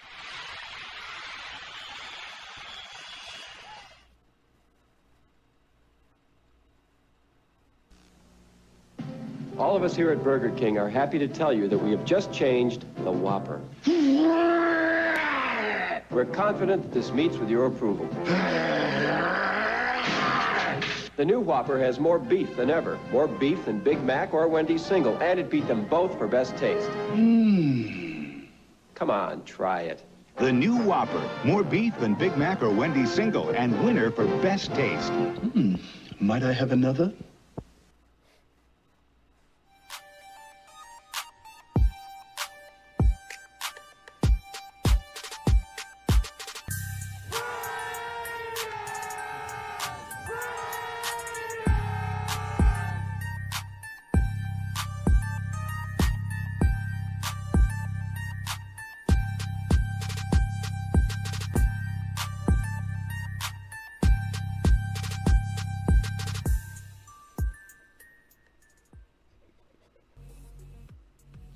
Oh, I love it every time I see that intro. When I had the possibility, I was like, I write rumors, special guest, opinions, topics, videos, special guest.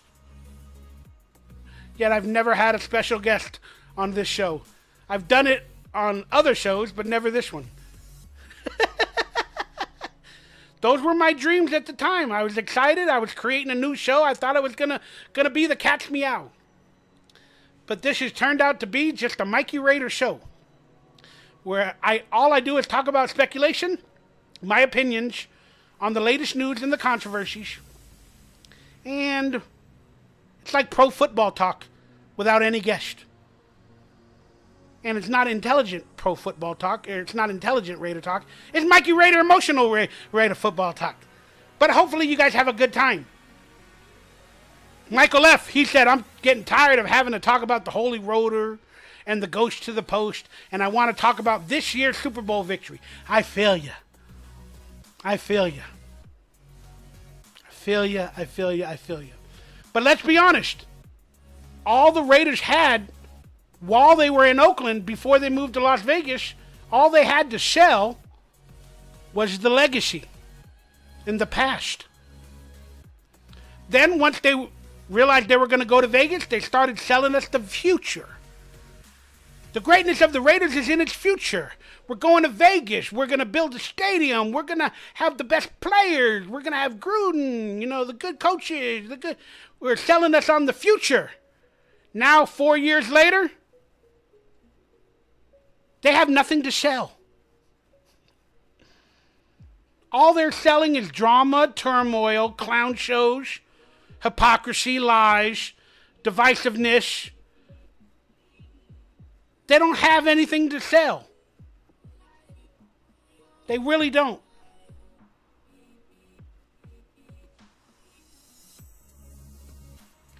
So you would think this would be a moment where the Raiders would sell the legacy again. Where they'd start posting more videos about the past and how the greatness lies in its future. But they're not. They're selling us lies and deceit still. And courtroom drama with Gruden, with Mark Davis and taxes, and McDaniels and the fans, and getting rid of our legacy players that we had.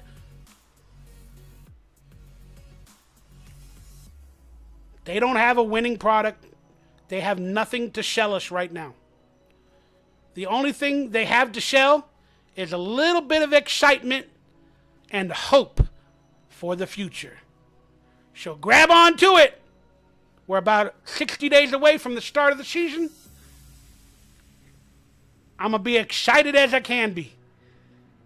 And hopefully I get more excited as the season goes along. But they ain't selling us much but dreams. And dreams are not reality. Stop selling me fucking dreams.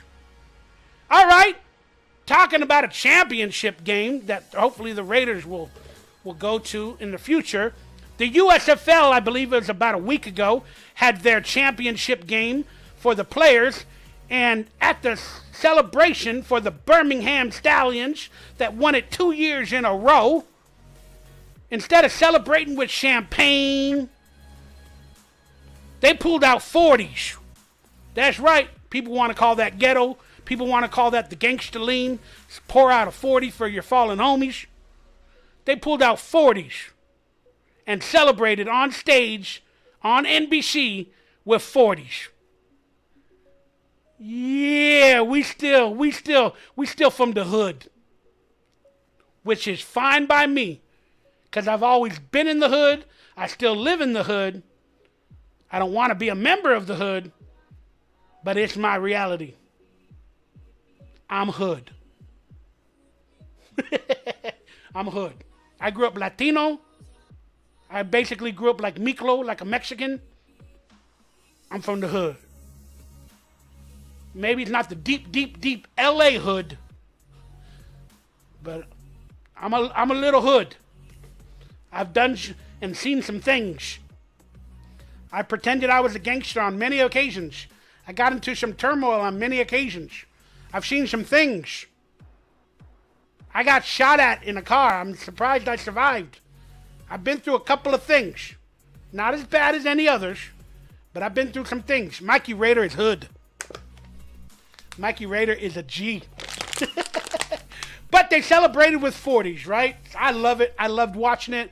They were having a good old time celebrating it. And just a little tidbit, I thought the XFL players made more than the USFL players in terms of their weekly paycheck. Because I thought the XFL was run by more richer people, and the Rock Johnson, and had better stuff. And I don't remember the exact numbers, but on a weekly basis, the USFL players get like $5,000 on a weekly basis. The entire season, if they're on the team, they get anywhere between a salary of $50,000 to $75,000, depending on bonuses or championship games or victories or whatever. They can make $50,000 to $75,000 in the USFL for a 10-game season, if not, plus training camp or whatever. Now, the XFL, they only make $4,700 on average a week or a game in the XFL. Their averages, they can make anywhere between $35,000 to $60,000 in the XFL. 10-game schedule, camp, whatever. That was interesting to me. You would have thought the XFL would pay more money. They had bigger people, better sponsors, etc. But they don't. Apparently the XFL lost $60 million in its first year. And the USFL at least has another year with money from advertisement and stations and whatever. So the USFL, spring football, will go with the USFL at least one more year, which is a good thing. And the XFL has at least 2 more years to go with their money, even though they lost $60 million. I don't know what's going to happen there. But it's interesting. I enjoy spring football because right after the Super Bowl, you get the XFL, maybe a couple weeks later, a month later. Then you get the XFL, then it goes right in the middle of it, then it becomes the USFL, then the USFL ends, and then 3 weeks later, you got training camp. So, football all year long, I love it, I enjoy it. And the 40s that they were celebrating with, they weren't Bud Light. They weren't Bud Light 40s. They were Miller High Life. Miller High Life. That's the only beer that I actually like, Miller High Life. But people be like, it should have been Modelo. Does Modelo make a 40? I don't know. Modelo is the most popular brand. It's still owned by Anheuser-Busch, which makes Bud Light. So they didn't lose that much money. They lost money for Bud Light, but they gained money for Modelo. It's the #1 beer now. Remember when COVID-19 came out and initially they called it the coronavirus? Remember that? When they called the coronavirus? You guys remember that? Then everybody started finding out that Lysol and sprays and everything had coronavirus on the label, where it would get rid of germs and the coronavirus. So the powers that be decided, stop calling it the coronavirus. People are finding out that the coronavirus has always been here. It's always been in play. Let's call it COVID-19. So that conspiracy ended. They started calling it COVID-19 because we all found out the truth that coronavirus is always here, and a flu, and coronavirus is an influenza, which is a flu. That's a story for another day. But they were celebrating with Miller High Life 40s, and I loved it. I loved it. All right, guys, I saw this picture the other day, and it brought back some memories for me, and I just wanted to see if you guys know what this is. I'm going to leave it on here for like a minute. I want you guys to quote what this picture is, what it is, what it's from, what it is. Go at it. Do do do do do do do do do do. Only old people will know this. Do do do do do do do do do do do do do do. What is this picture? Come on. Some of you guys get into it before I give out the answers. Let's go. Truth Monster, the champagne of beer. Michael F., that's my grandma. Truth Monster. All right. Truth Monster's on it. Truth Monster's on it. He wrote Never Ending Stort. He meant story. You're on it. Never Ending Story.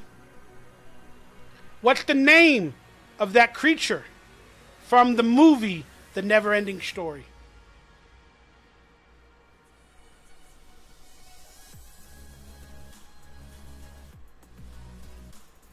The Luck Dragon.